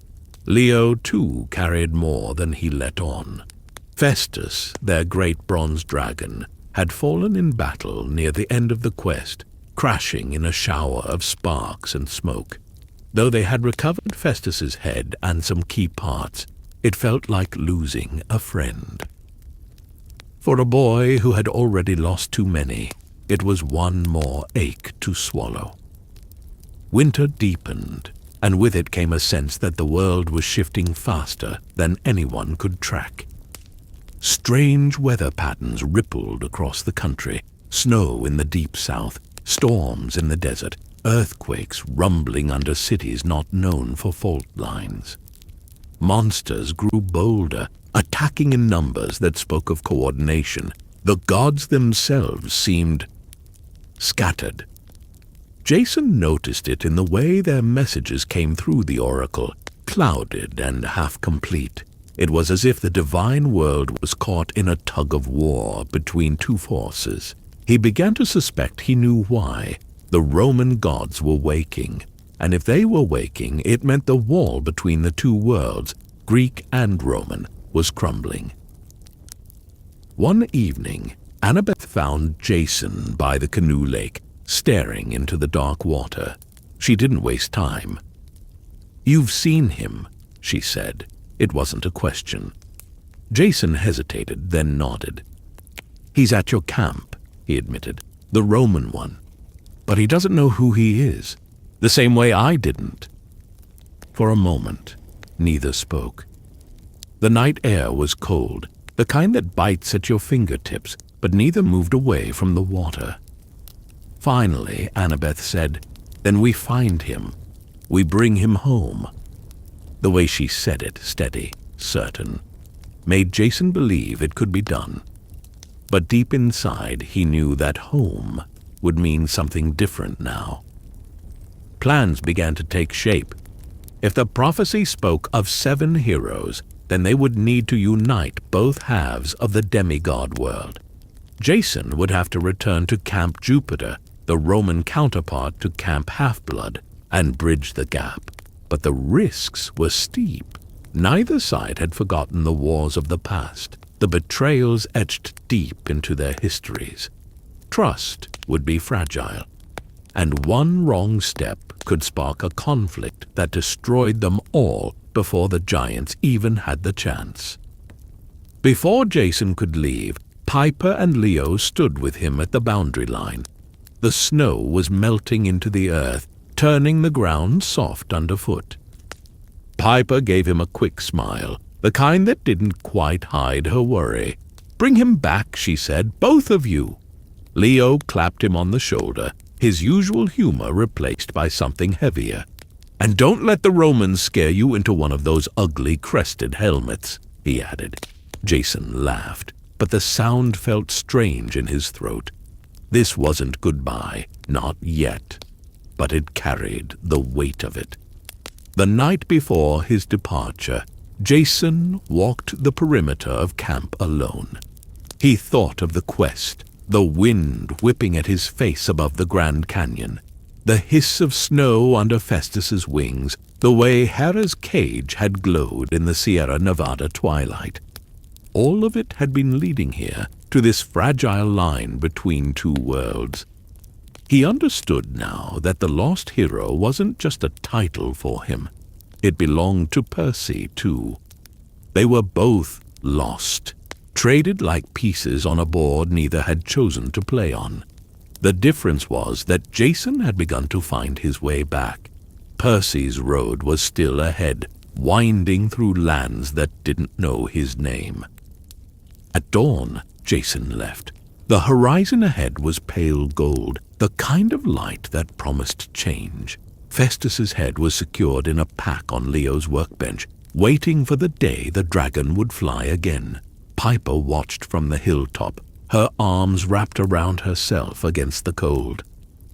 Annabeth stood beside her, her eyes fixed not on Jason's retreating figure, but on the line where the sky met the earth, as if willing Percy to appear there instead.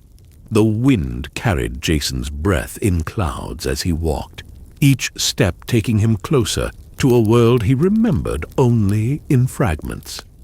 Somewhere far to the west, Percy Jackson was waking to another day in another camp, his past erased, his future tangled with Jason's in ways neither could yet see. And so the first strand of the prophecy had been pulled taut. 2 heroes, 2 halves of a whole set on paths that would converge whether they willed it or not. The storm was no longer on the horizon. It was here, moving over land and sea alike. The question now was whether they could meet it together, or whether the weight of history, gods, and ancient grudges would pull them apart before the fight had even begun. The world was cold when Percy Jackson woke. Not the kind of cold that comes from winter's air, but the kind that settles inside you when you don't know where you are, or who you are. His first breath was sharp, filling lungs that felt both familiar and strange. His name, Percy, floated in his mind like a raft on a dark sea. The rest was murk, shifting in and out of reach. He could remember the taste of salt on the wind, the push and pull of tides, but not why they mattered. Faces flickered at the edges of his thoughts. A girl with storm-gray eyes, a boy with goat legs, a campfire under the stars. The memories dissolved when he reached for them, leaving only the uneasy certainty that he had lost something precious. The monsters came before the answers, they always did. The first was a gorgon, her smile sharp as broken glass, her eyes glittering with the promise of stone. Percy ran, not because he was afraid, but because some instinct deep in his bones told him to survive first, understand later. His legs moved without thought, his hands finding the balance of the pen-turned sword as if it had always been there. He didn't know its name, but it felt like a heartbeat in his grip. The gorgons chased him through streets and alleys, across frost-crusted fields, their laughter echoing off the walls of his mind. He learned quickly that they couldn't be killed, not permanently. Each time he cut one down, she dissolved into gold dust and reformed somewhere nearby, still smiling, still hunting. It was a cruel game, and the only way to win was to keep moving. Days blurred together, if they were days at all, until Percy stumbled upon a hill crowned with pines. There, at the gates of a strange camp, his pursuers finally faltered. The guards who met him were not the ones his half-memories expected. These were not Greek demigods in orange shirts with easy smiles. They were armored in Roman bronze, their expressions hard, their eyes measuring him like a soldier appraising an unknown recruit. Percy was taken inside under watch, his sword confiscated, his name barely trusted even when he offered it. This was Camp Jupiter, a place of discipline, order, and unyielding tradition. The air hummed with the rhythm of drills and the clink of weapons. Cohorts marched in precise lines, banners snapping in the wind. It felt alien, and yet something about the cadence of it all rang faintly in Percy's chest, as if some buried part of him recognized the structure. Still, his place here was uncertain. The praetors, Reyna, a leader with steel in her gaze, and her absent co-leader, were cautious. Percy was strong, skilled, but too much of an enigma to be welcomed without question. He found two unlikely allies, Hazel Levesque, with eyes like burnished gold and a voice that carried the softness of the Louisiana bayou, and Frank Zhang, broad-shouldered and quietly loyal, his hands rough from both bowstring and spear. Hazel's presence was like the whisper of a forgotten song, warm but with a sadness that clung like mist. Frank was solid ground in a place where the earth itself seemed ready to shift under Percy's feet. Together they formed something almost like a cohort of their own, three misfits with more to prove than they cared to admit. Hazel's story was one of second chances, literally. She had lived and died once already, her past tangled with curses and mistakes she could never fully undo. She had been given a new life by the will of the gods, and she carried it with quiet determination, as if aware that every day was a gift she had to earn. Frank's life was bound to a secret, a thin piece of wood that held his mortality in its grain. He never explained fully at first, but Percy could sense it in the way Frank fought. Careful, deliberate, as if every risk had to be weighed against a fragile clock. Their friendship solidified during the war games. Camp Jupiter's training exercises were battles in miniature, fought with the seriousness of real war. Percy, even without his full memory, moved like water, slipping through enemy lines, deflecting strikes, turning defense into offense in the same motion. Hazel and Frank adapted quickly to his rhythm, and by the end of the match, they had turned what looked like a certain defeat into a rallying victory. The other campers noticed, Reyna noticed, and though she said nothing, her eyes softened ever so slightly when they passed over Percy. But peace was never the point. The camp's true purpose, like Camp Half-Blood, was to prepare for the battles that mattered. And those battles were already calling. Reports filtered in of giants stirring in the north, of lands freezing under unnatural storms, of monsters gathering under one banner. The gods were fractured, Roman and Greek aspects warring within themselves, leaving their children to face the storm alone. The quest that came to Percy, Hazel, and Frank was more than a mission. It was a gamble. If they failed, the enemy would have a foothold strong enough to crush both camps before they ever had a chance to unite. Their path would take them to Alaska, to the land beyond the gods, where Olympus held no sway. There the giant Alcyoneus awaited, a being so massive and so steeped in hatred that even death itself seemed reluctant to claim him. He was anchored to the very land he had claimed, and to defeat him would mean dragging him from it.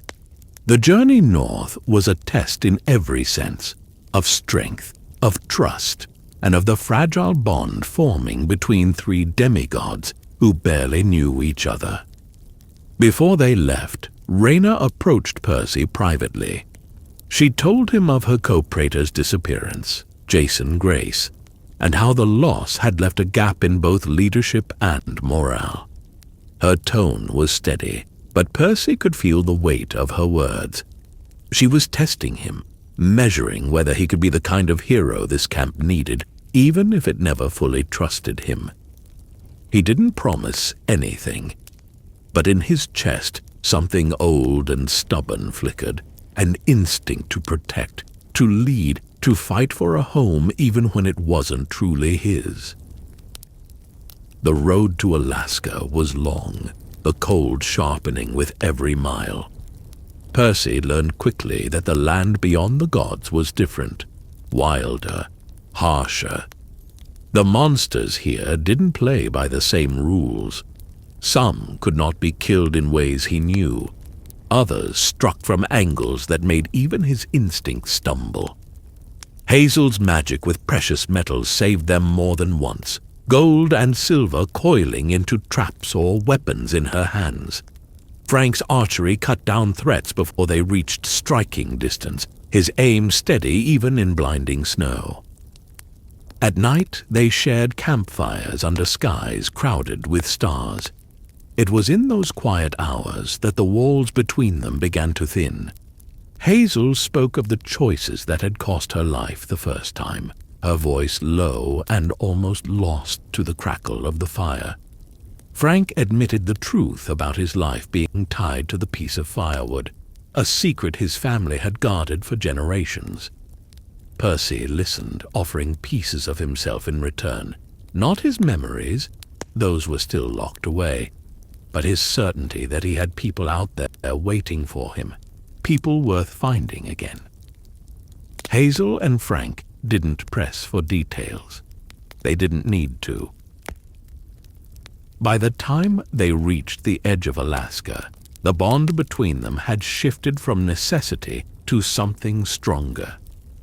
Percy didn't have all the answers, not about himself, not about why he had been sent here instead of home, but he had two allies he trusted with his life.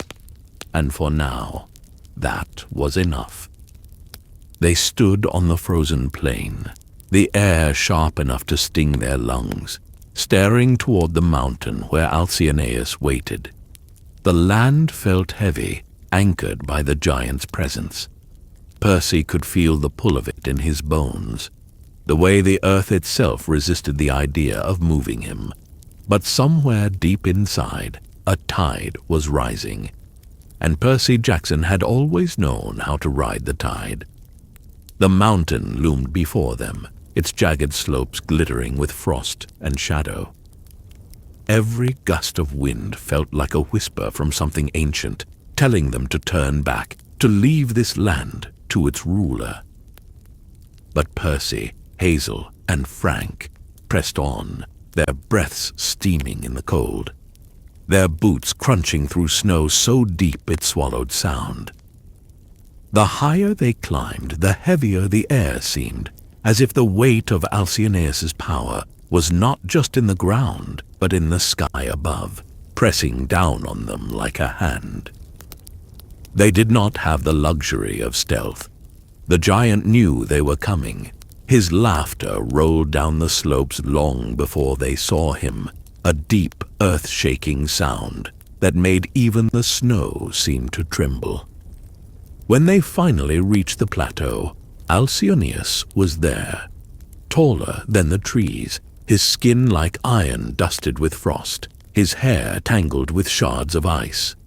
His eyes were a cold fire, and when he smiled, it was with the certainty of one who believed himself untouchable. Hazel was the first to move. Gold and silver burst from the earth at her call, twisting into spears and chains, but the giant batted them aside as if they were reeds in the wind. Frank's arrows flew next, each one tipped with celestial bronze, but they clanged harmlessly against Alcyoneus's armor-like skin. Percy circled, searching for the rhythm of the fight. Giants were like the sea. They had a flow even in their fury, and if you could find it, you could turn it. But here, in Alaska, Alcyoneus was anchored. Every step he took seemed to draw strength from the frozen earth. Blades cut shallow. Blows that might have crippled another monster barely made him grunt.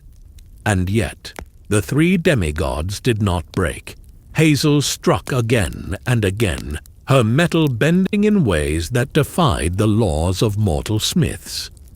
Frank switched from bow to spear, charging when the giant leaned too far, forcing him back inch by inch.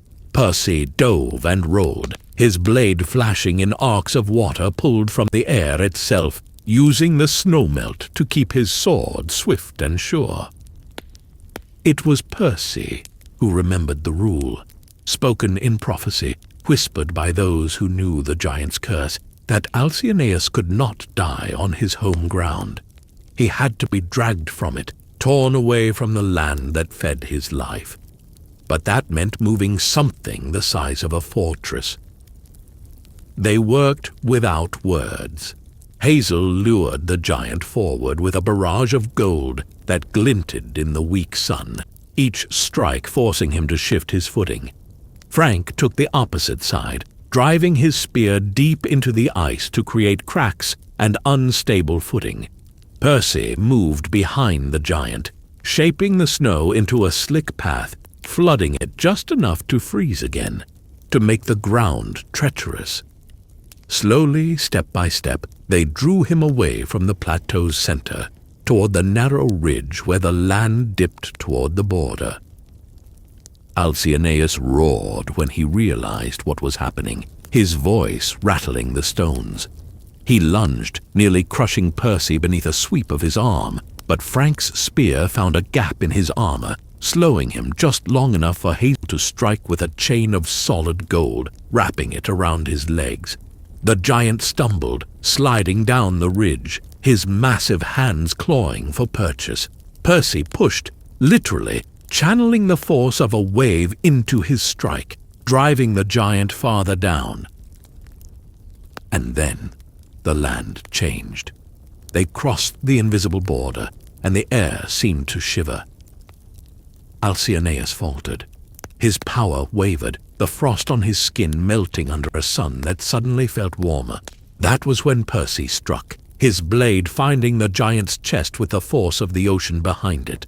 Hazel's chains tightened, Frank's spear drove home, and with a final furious roar, Alcyoneus fell. His body crumbled to dust, the sound of it scattering across the frozen valley like the end of a storm. They stood there for a long moment, breathing hard, the silence around them almost too deep. It was Hazel who broke it, her voice soft but steady. "We did it."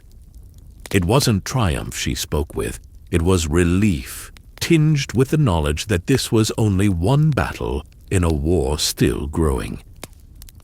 The journey back to Camp Jupiter was slower, not because the road was longer, but because they carried more than their supplies now. They carried the weight of what they had faced, and the bond forged in that frozen fight. Percy still didn't have all his memories. Those would come later, piece by stubborn piece. But he had something else. Trust. Hazel and Frank had fought with him, bled with him, stood their ground beside him when it would have been easier to run. That mattered more than names or places. When they returned, the camp greeted them with the kind of cheer reserved for the rare moments when the world tilted toward hope. Raina listened to their report in silence, her eyes scanning each of them as if she could see the threads that bound them now. She didn't smile often, but that day she allowed herself one. Small, but real. Yet even in victory, there were shadows. Percy could feel the pull of something larger, an invisible tide drawing him toward a place he had never been, but somehow knew he must find.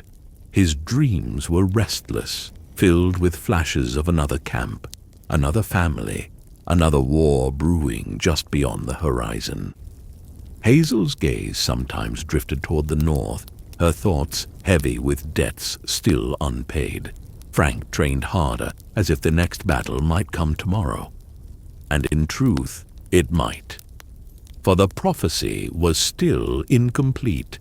The 7 demigods it spoke of were not yet gathered. The earth itself stirred in her ancient sleep, and the giants were only the first warning. The sea called to Percy as it always had, but now it felt less like a song and more like a summons. Soon, he knew, he would have to follow it, to find the missing pieces, to unite what had been divided. But for now, under the Roman sky, with Hazel and Frank at his side, Percy Jackson allowed himself a moment of rest. The war could wait until morning. The sky over the bay was the kind of soft, pearly morning that makes sails look like they're breathing, and above the rooftops of New Rome, a shadow slipped into view, sleek bronze, crowned with a dragon figurehead whose eyes glowed like embers.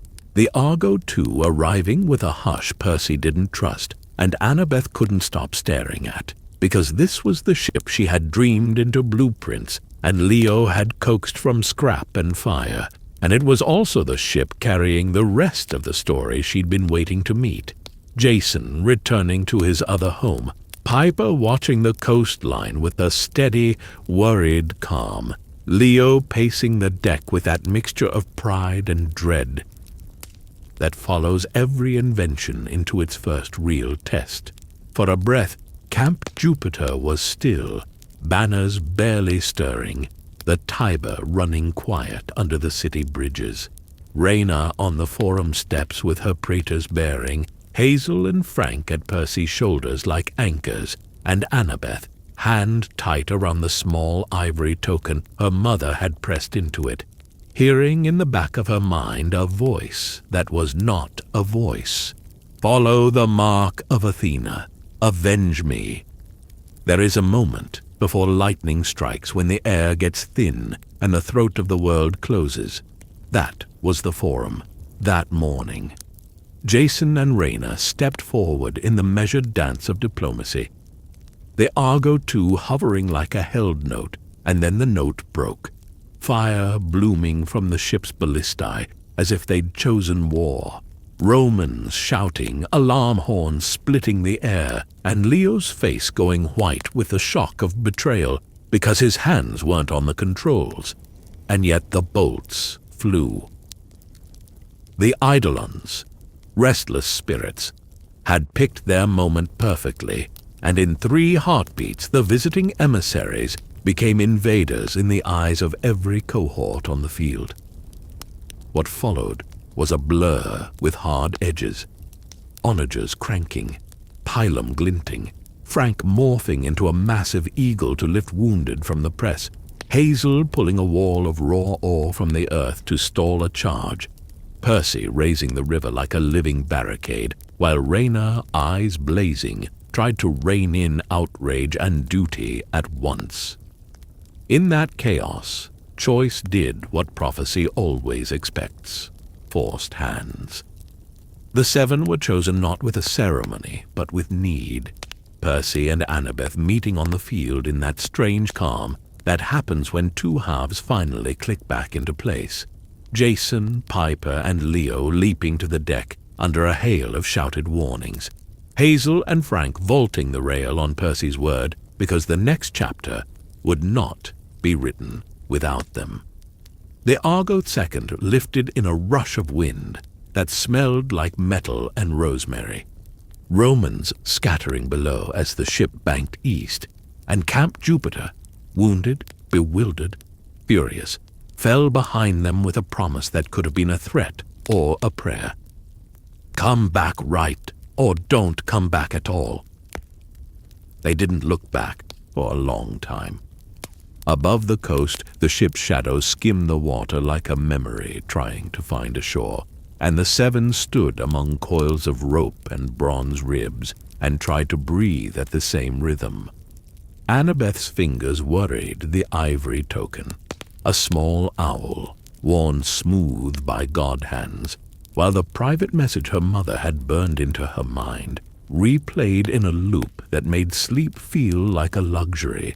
The mark of Athena burns through Rome. Follow it, bring home what was stolen. She did not tell the others the worst of it.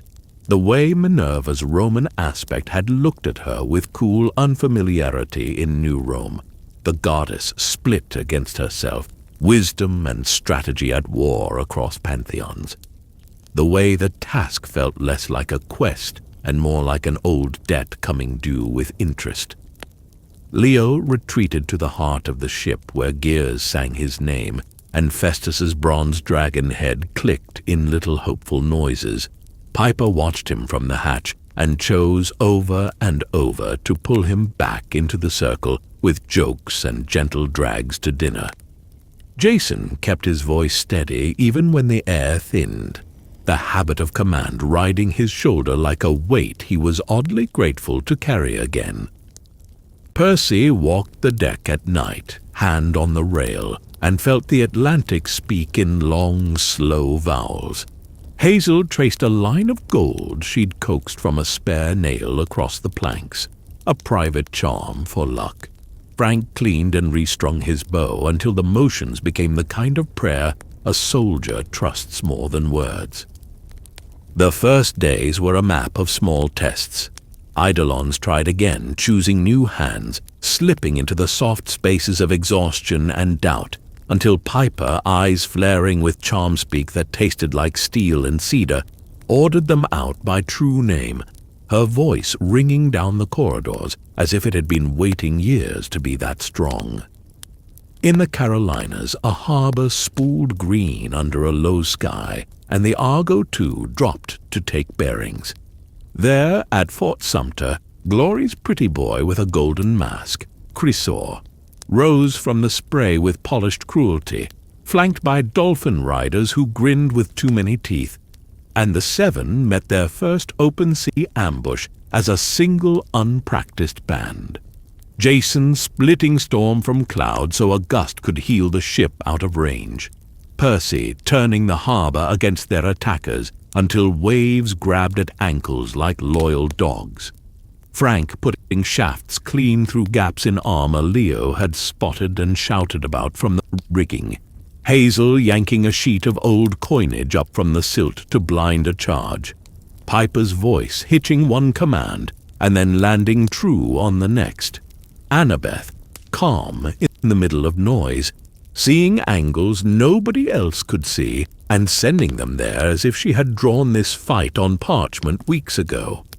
When Chrysa's spear pinned the deck where her foot had been a breath before, Percy twisted water into a rope and yanked him hard enough to spin the mask crooked. And Leo, in an act of engineering both reckless and perfect, vented a gout of compressed air that sent the gold-bright nuisance tumbling, sputtering curses over the gunwale. It wasn't pretty. It worked.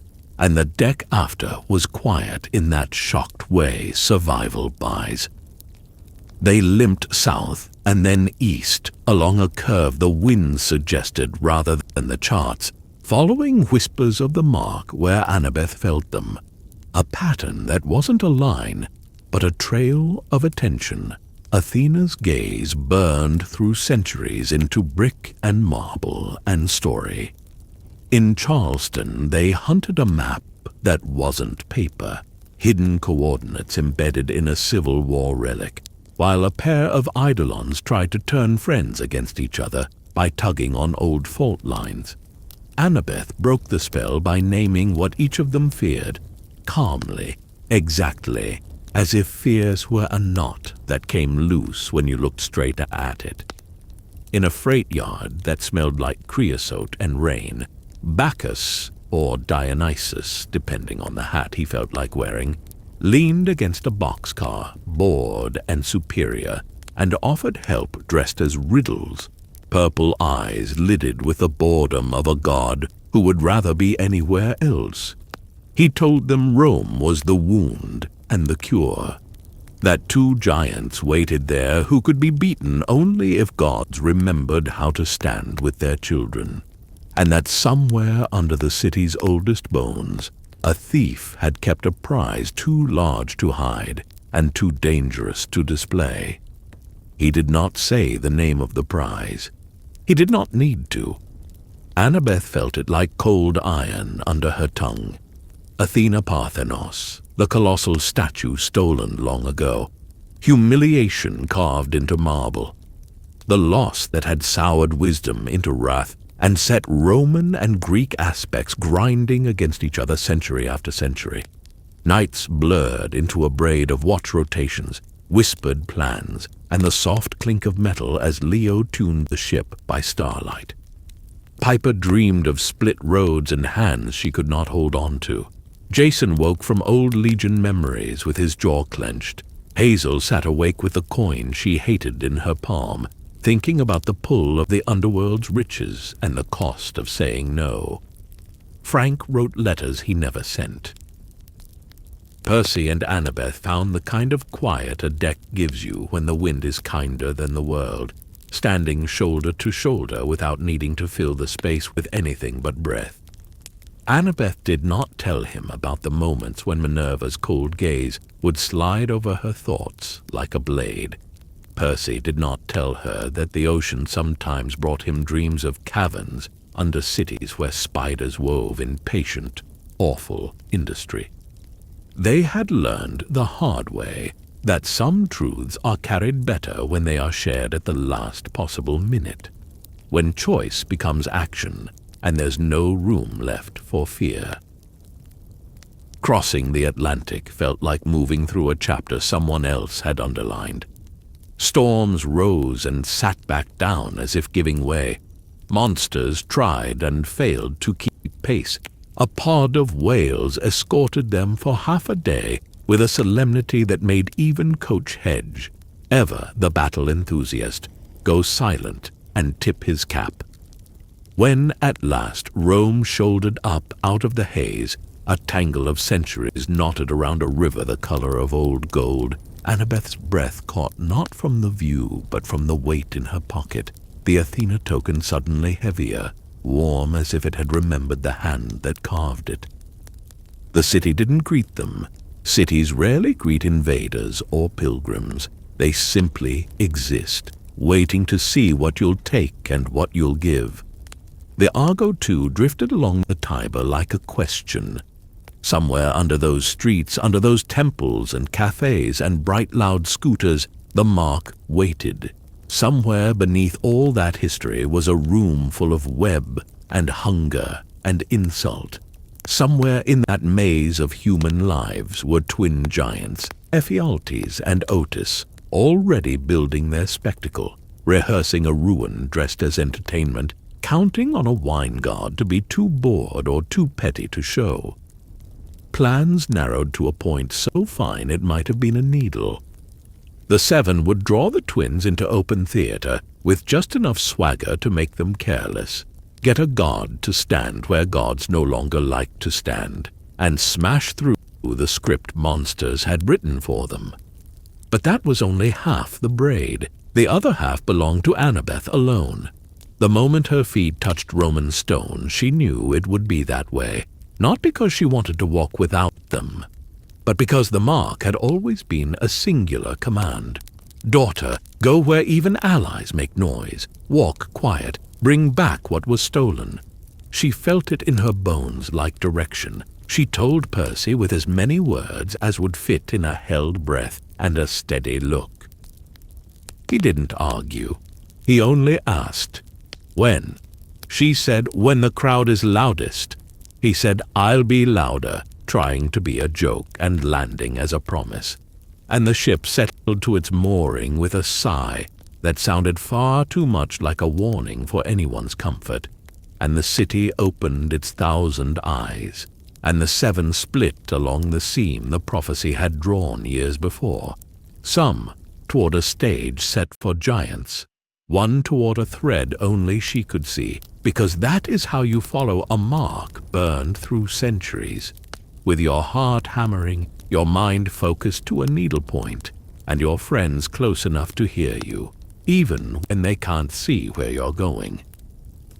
The amphitheater loomed ahead like something half-built for celebration and half-built for execution. Marble tiers scarred with the gouges of centuries, banners strung high as if to disguise the smell of the trap. Ephialtes and Otis had prepared it like showmen who thought death was just another kind of applause. The sand raked smooth, the air humming with the rattle of caged monsters waiting for their cue, and in the center a throne big enough for a god. The catch was that the god they needed, Bacchus, was leaning against a pillar in his purple robes, yawning like this was all mildly beneath him, and Percy could feel in his bones how thin the line was between victory and watching everything collapse. Jason, Piper, and Leo took the first strike, swooping the Argo too low over the arena so the twins had to dodge their own showpieces. Hazel and Frank burst from the shadow of the stage like living omens, Hazel riding a wave of golden ore pulled from the earth itself, Frank shifting mid-charge from bear to eagle to spear-wielding soldier without missing a beat. Piper's charmspeak curled through the din, slicing into the giant's boasts until they faltered just enough for Jason to split a thunderclap down the center of the sand. Percy, grinning like a boy who'd just remembered he could win, called the water from deep aqueduct veins under the city, flooding the arena floor into a churning moat that stranded their enemies in the middle like statues on a crumbling pedestal. And then Bacchus, smirking, lazy, the kind of god who hated being predictable, stood up. His voice rolled through the amphitheater like a vintage uncorked, rich, dark, and with a bite at the end. The giants turned, and that was their mistake. In the heartbeat they needed to recover, the 7 pressed, Jason's spear flashing, Piper's words lashing, Hazel's oar hardening into chains, Frank's arrows driving deep, Percy's flood holding them fast. When the final blow fell, it was Bacchus himself who delivered it, swatting them aside as if brushing crumbs from his cloak. The arena went still, the smell of ozone and wet stone hanging heavy in the air. But Annabeth wasn't there to see it. While the noise and dust kept every Roman eye on the spectacle, she'd slipped into the underbelly of the city, following the mark in twists and descents that felt older than light. Torchlight licked across mosaics where Athena's face had been scraped away. Corridors tightened into the stomach of some buried beast, and at the end, webs. Not the dusty, harmless kind, but spun thick as muscle, trembling with the weight of a patient hunger. Arachne waited in the center, her voice like silk tearing, welcoming Annabeth as both guest and prize. What followed was not a battle of strength. Annabeth knew she couldn't win that, but of mind. She wove her words the way Arachne wove her silk, coaxing the weaver's pride higher and higher until it outpaced her suspicion. She dared Arachne to create something so perfect even the gods couldn't fault it, promised her an audience in the mortal world, that would make her the name whispered in every marketplace. And when Arachne's loom was nearly done, Annabeth sprung the trap, not with a weapon, but with the very flaw she'd planted in her flattery. One miscalculation, one stitch placed exactly where she wanted, and the whole web collapsed in on itself, dragging its maker down into the abyss she'd carved for herself. At the heart of the chamber, shrouded in the remnants of silk, stood the Athena Parthenos. Even in shadow, it seemed to burn with its own light, a reminder of everything stolen, everything divided. Annabeth touched its base and felt her mother's presence settle, not warm, not forgiving, but less cold.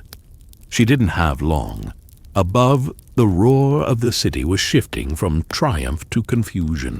Below, the statue's weight made the chamber feel smaller with each passing breath.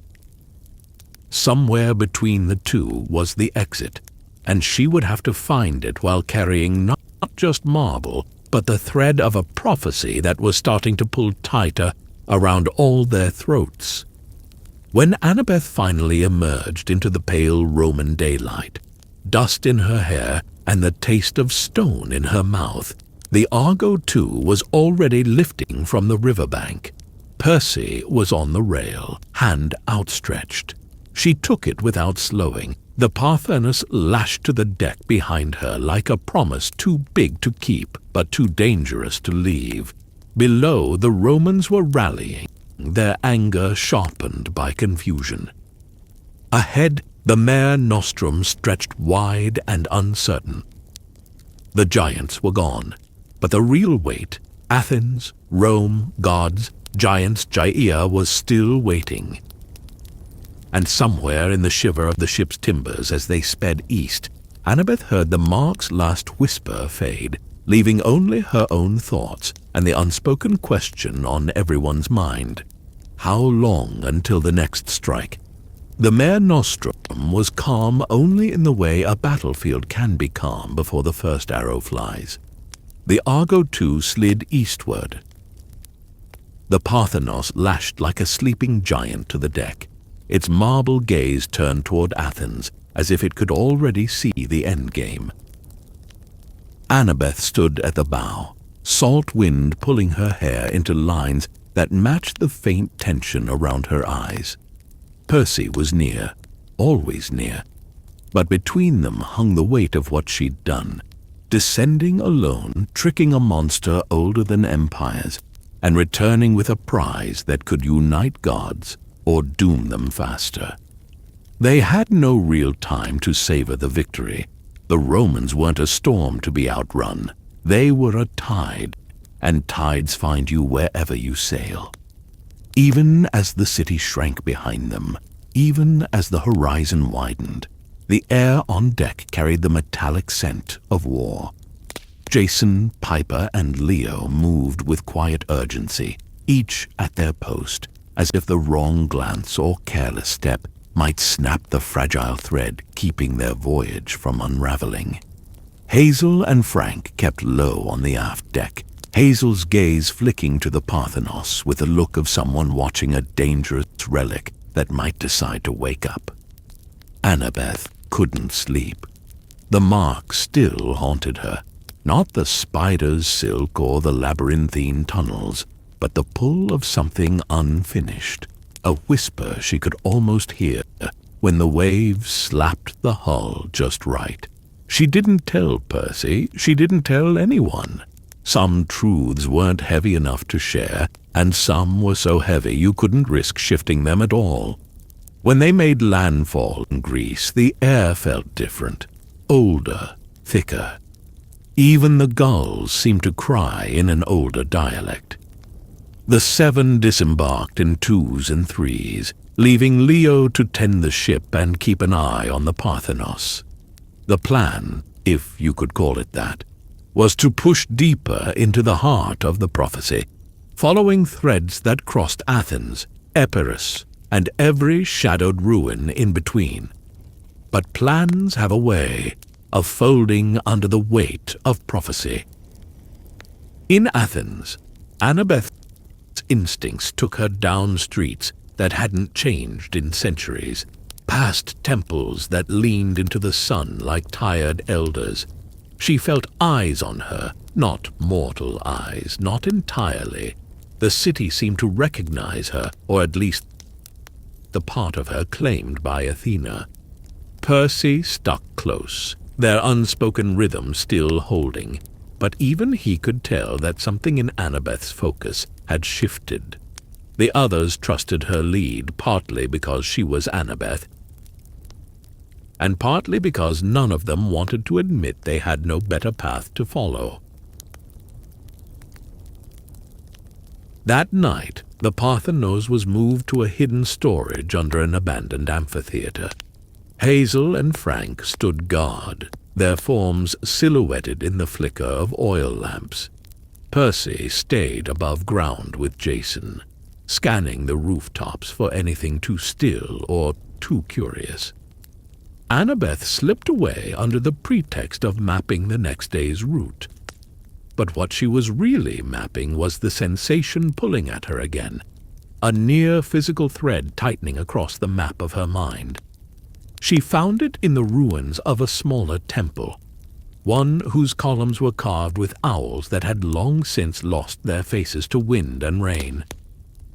The floor was fractured, the air smelling faintly of burnt offerings from centuries past. At the center lay a single bronze coin, polished so clean it seemed to repel dust. That night, the Parthenos was moved to a hidden storage under an abandoned amphitheater. Hazel and Frank stood guard, their forms silhouetted in the flicker of oil lamps. Percy stayed above ground with Jason, scanning the rooftops for anything too still or too curious. Annabeth slipped away under the pretext of mapping the next day's route. But what she was really mapping was the sensation pulling at her again, a near physical thread tightening across the map of her mind. She found it in the ruins of a smaller temple, one whose columns were carved with owls that had long since lost their faces to wind and rain. That night, the Parthenos was moved to a hidden storage under an abandoned amphitheater. Hazel and Frank stood guard, their forms silhouetted in the flicker of oil lamps. Percy stayed above ground with Jason, scanning the rooftops for anything too still or too curious. Annabeth slipped away under the pretext of mapping the next day's route. But what she was really mapping was the sensation pulling at her again, a near physical thread tightening across the map of her mind.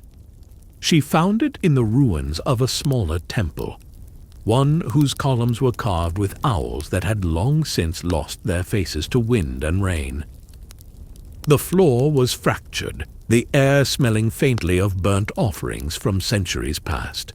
At the center lay a single bronze coin, polished so clean it seemed to repel dust. The floor was fractured, the air smelling faintly of burnt offerings from centuries past. At the center lay a single bronze coin, polished so clean it seemed to repel dust. When she picked it up, the air shifted, and she was somewhere else. Not a full vision, but a layered echo. She saw Athena's face, cold and proud, and felt the echo of a challenge not yet issued. Wisdom without courage, a breath of cold so sharp it silenced the camp. Percy was on his feet first, riptide in hand. Annabeth was beside him before she could think. From the fissure rose a voice, not a roar, not a whisper, but something that pulled at the bones, promising both endings and beginnings. The doors were waking. They didn't speak much the next day. The path was narrowing, the air thickening. When they finally saw the jagged outline of the Necromanteon, the ancient temple of the dead, it was like staring at a wound in the earth. The land around it was barren, the soil an ashen gray that clung to their boots. Somewhere inside was the way down, and somewhere far, far below, the doors of death. Annabeth took point, the coin in her hand now warm, pulsing faintly as if it had its own heartbeat. Percy flanked her. Hazel and Frank just behind. Jason and Piper kept the rear, watching for anything that might follow them in. The temple swallowed their footsteps, the air growing colder, until even breath came out in mist. They found the stairs without looking. They simply were, spiraling down as if they had been waiting. And waiting was exactly what the underworld had been doing. Every step brought new sounds, whispers in languages none of them knew, the faint clink of chains, the slow scrape of something heavy moving just out of sight. By the time they reached the first landing, Annabeth knew two things. They were closer to the doors than anyone living had been in centuries, and there was no turning back without breaking the prophecy itself. The stairs kept going, curling downward until up and down no longer felt like directions, only choices between light and dark, between continuing and giving up. And giving up wasn't an option. The air here clung to them in damp threads, carrying scents too old to name. Percy gripped Riptide so tightly his knuckles ached. Annabeth's free hand brushed the wall now and then, tracing grooves carved by centuries of souls passing through. Somewhere far below, the heartbeat of the doors pulsed stronger. Every time they reached a landing, the temperature dropped, the stone underfoot slick with condensation.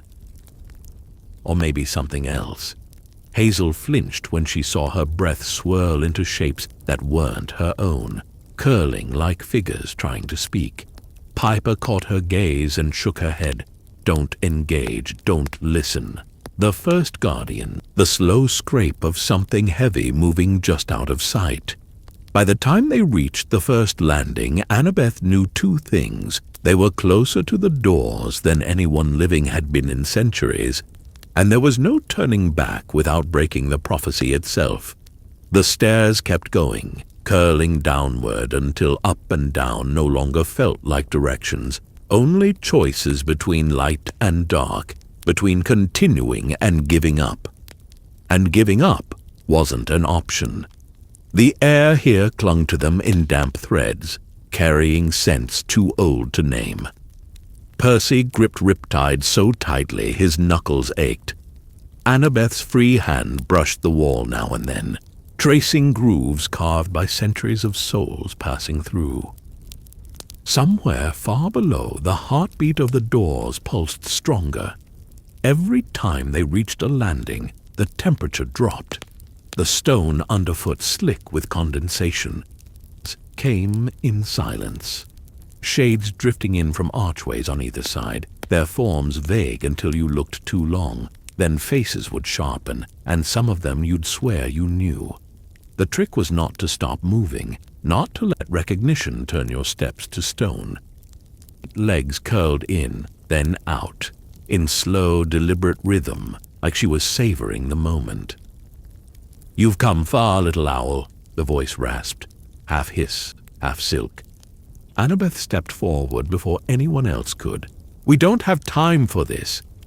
"You never did," Arachne replied, "and yet you wasted it." The bridge was too narrow for all of them to fight at once. Hazel, Frank, Jason, and Piper spread out along the chamber's edge, ready for whatever else might crawl out of the dark.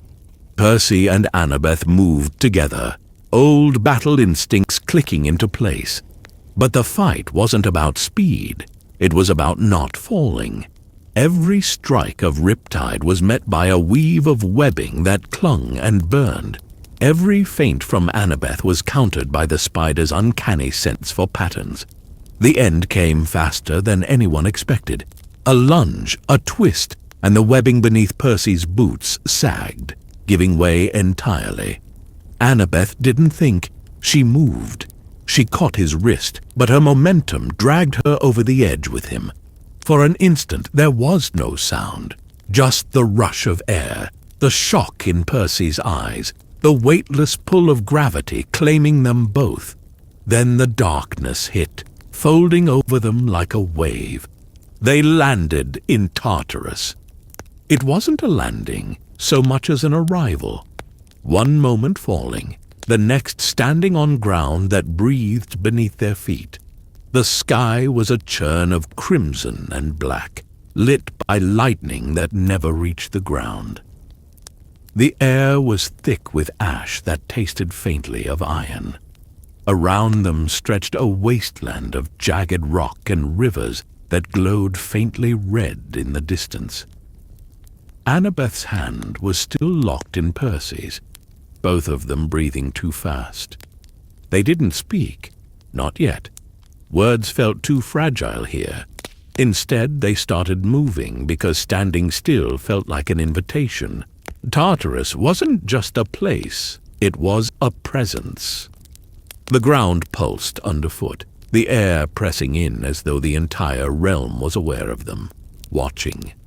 Sometimes, shapes moved in the corner of their vision, too big to be human, too strange to be monsters they recognized.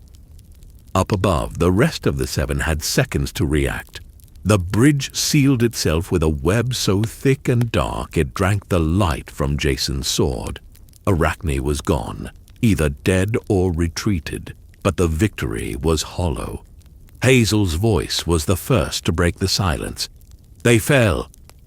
Frank's face hardened. Then we get them back. That became the mission.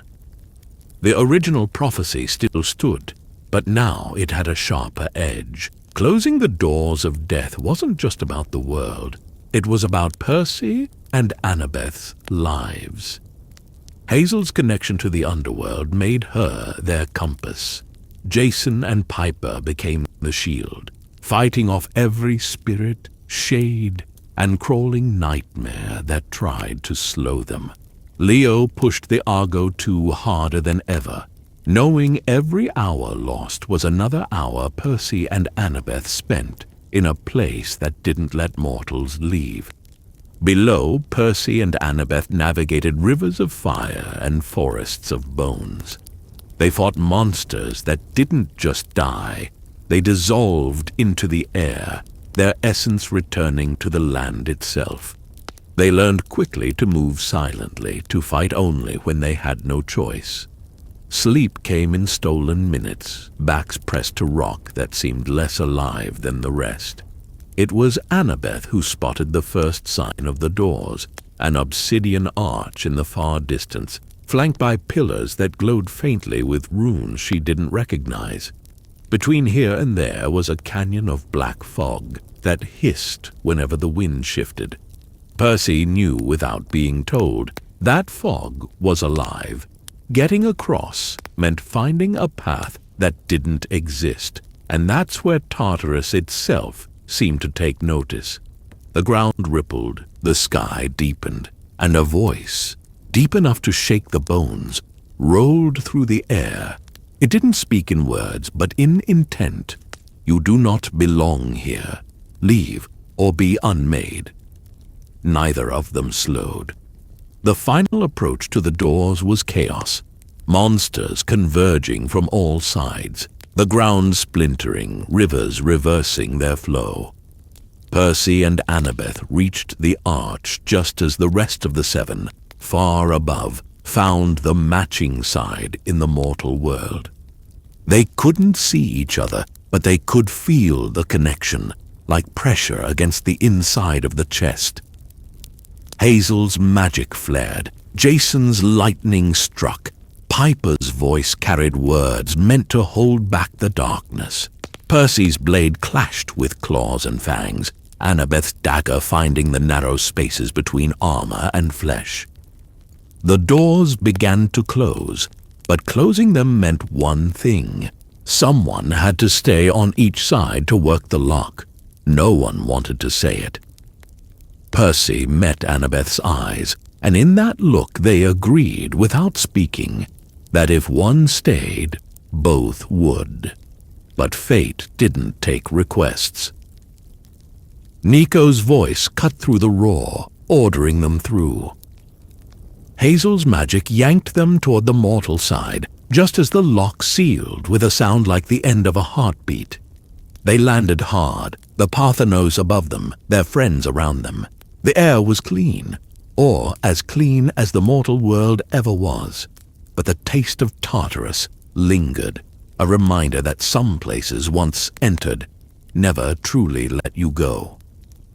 The victory was theirs, for now, but the war was far from over. The war had changed them, all of them, in ways they couldn't measure yet, and as the Argo II sailed back toward familiar shores, the air felt heavy with a knowledge they hadn't had when they first left, that victories in their world never came without an aftertaste of loss. Percy still carried the echo of Tartarus in his bones. Annabeth still woke with the phantom pressure of endless falling, and the rest of the seven felt the invisible toll of battles fought across seas, skies, and realms no mortal map could hold. The prophecy of seven was nearing its end, but, like every prophecy, its words were as much a riddle as the roadmap, and now whispers of the Earth Mother's final awakening, Gaea's last stand, were rising from every corner of the demigod world. They had little time to recover before new storms formed on the horizon. Rhaena carrying the Athena Parthenos on a journey that could prevent a war between Greek and Roman demigods. Nico D'Angelo, his strength fraying as he shadow-traveled across continents to deliver the statue to Camp Half-Blood. And at the heart of it all, the seven, who now had to split once again. Half to defend the mortal world, half to strike directly at Gaea before she could fully rise. It was a plan that felt like pulling threads from a fraying rope, hoping it would somehow hold. The days leading to the final confrontation blurred together in a haze of travel, strategy, and quiet moments stolen in the shadow of looming catastrophe. Leo tinkering alone at night, his hands restless even when his friends slept. Hazel and Frank walking the deck, speaking in low voices about choices that might mean not coming back. Piper practicing charm speak until her voice cracked, knowing words would be their only shield in battles brute force couldn't win. Jason stood at the bow in the early mornings, the wind in his hair, watching the horizon as if he could will their enemies into view and meet them on his terms, while Percy found himself drawn to the quiet corners of the ship where Annabeth traced maps and battle plans with a focus so fierce it almost masked the exhaustion beneath her eyes. Every demigod knew that final battles were never truly final. But the way the ground seemed to hum beneath their feet as they neared their destination made it clear that this would be the kind of fight that either forged legends or ended them. The first real blow landed before they even reached Gaea, an ambush on the coast of the Peloponnese, where Roman forces, misled by Octavian's manipulations, clashed with Greek defenders in a confusion of steel, fire, and battle cries that should have been united. Percy waded into the surf with riptide blazing, calling the sea to his aid in towering waves that broke enemy lines, while Jason and Piper fought side by side in the sky, lightning and voice scattering hostile ranks. It was chaos, not because they were losing, but because they couldn't afford to truly win. Every Roman they defeated was a potential ally. Every strike had to be measured so as not to deepen the rift they were trying to close. In the middle of it all, Rhaena arrived like the turning of a tide, the Athena Parthenos towering behind her, as proof that this war wasn't theirs to fight. Her voice, steady and commanding, cut through the roar of battle, calling both sides to stand down, not as enemies, but as brothers and sisters in arms. That moment didn't erase months of mistrust, but it was enough to halt the slaughter and shift all eyes toward the true enemy. And so, under the uneasy banner of truce, the seven, Reyna, Nico, and a force of Greeks and Romans began their march inland, toward the place where Jaia's essence bled most strongly into the world. The land grew stranger with every mile, the soil warm underfoot, trees bending subtly toward their path as if listening, and the wind carrying whispers that weren't quite words. They reached the ancient ruins before dawn on the final day, the sky swollen with storm clouds that refused to move, and there, in the center of a shattered amphitheater, the ground itself began to pulse and split. Jaia was waking, not slowly, not in mythic metaphor, but in flesh and earth and hunger, her colossal form rising from the dirt like the world itself had decided to take shape against them. The world seemed to tilt as Jaia's eyes, green as ancient moss and deep as fault lines, opened and fixed upon them, and every heartbeat felt like the drum of an earthquake beneath their feet. She didn't speak in a mortal tongue. Her voice was the groan of shifting stone, the hiss of magma, the sigh of wind through chasms, but every demigod understood the meaning. She would not be put back to sleep. Not this time. The seven moved as one, each falling into place as though they'd rehearsed this moment their whole lives. Jason soaring high, calling lightning down in blinding arcs to strike her exposed form. Piper's voice ringing through the chaos, weaving words of doubt into Gia's rage, making her falter with the weight of her own pride. Hazel shaping the very ground into snares and pitfalls, forcing the Earth Goddess to fight against herself. Frank shifting into a great eagle, then a bear, then a serpent, harrying her at every angle. Leo darting through the melee with inventions crackling in his hands, planting charges where her massive limbs met the earth. Annabeth guiding Percy's strikes, her eyes catching every moment of weakness in Gia's shifting defenses, and Percy himself summoning the sea from miles away, torrents of salt water crashing inland to batter her form, eroding her strength like waves eating away at cliffs. But even together, they were holding back a force older than Olympus, and with every blow they landed, the earth shuddered harder, the sky grew darker, and the air thickened with the scent of storms and soil. It was Leo who broke the pattern, Leo who saw what had to be done and knew it would cost him. The physician's cure in his pocket was his only way back from the brink, but the only way to truly end Jaia was from above, with fire hot enough to burn through even her primordial shell. Without a word, he locked eyes with Piper, gave her the smallest smile, and then shot skyward on Festus's back, climbing until they were no more than a flicker against the storm. Jaia, sensing the threat, tried to reach him with vines like titanic snakes, but the others threw themselves into her path, Jason's lightning severing the tendrils, Percy's waves sweeping them aside, Annabeth shouting orders that turned the battlefield into a wall around their friend. And then, with a cry that was equal parts defiance and farewell, Leo dove. Festus's roar split the air as they plunged straight into Jaia's chest, fire and bronze and courage exploding in a burst so bright it painted the clouds in gold. The shock wave knocked them all from their feet, the heat searing even through the armor of gods, and for a moment there was nothing but blinding light.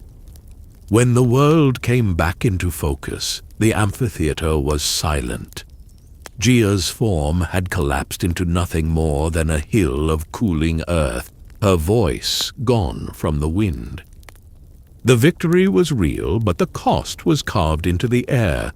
Leo was gone. Piper's voice broke as she called his name. Hazel and Frank stood frozen, and Percy felt the same hollow weight he'd carried after every war, that someone always paid more than the rest. But as the sky cleared and the sun edged over the horizon, there was also the unshakable truth that they had done what they came to do, not just defeat Geia, but keep the Greek and Roman camps united, at least for now. Together, they began the walk back toward the coast, not as seven, but as the ones who remained, carrying the memory of the friend who had given them their future. And far away on the waves beyond the horizon, a bronze dragon and a boy with fire in his veins were already on a new path, unseen but not lost, the story not quite done. The war was over, though the word over in the demigod world never meant forever. But for now, for tonight, it was enough. Camp Half-Blood breathed again like a living thing, banners fluttering in the salt wind, laughter rising in uneven bursts from the cabins, the smell of fresh bread drifting from the dining pavilion where the harpies had cooked more than anyone could eat. The wounds were still there, bandaged arms, tired eyes, shadows that clung to the edges of memory, but they were softened by the glow of the campfire in the center of the commons. Its light painted everything in gold, the curve of the cabins, the shine on celestial bronze, the quiet smiles that came easier now.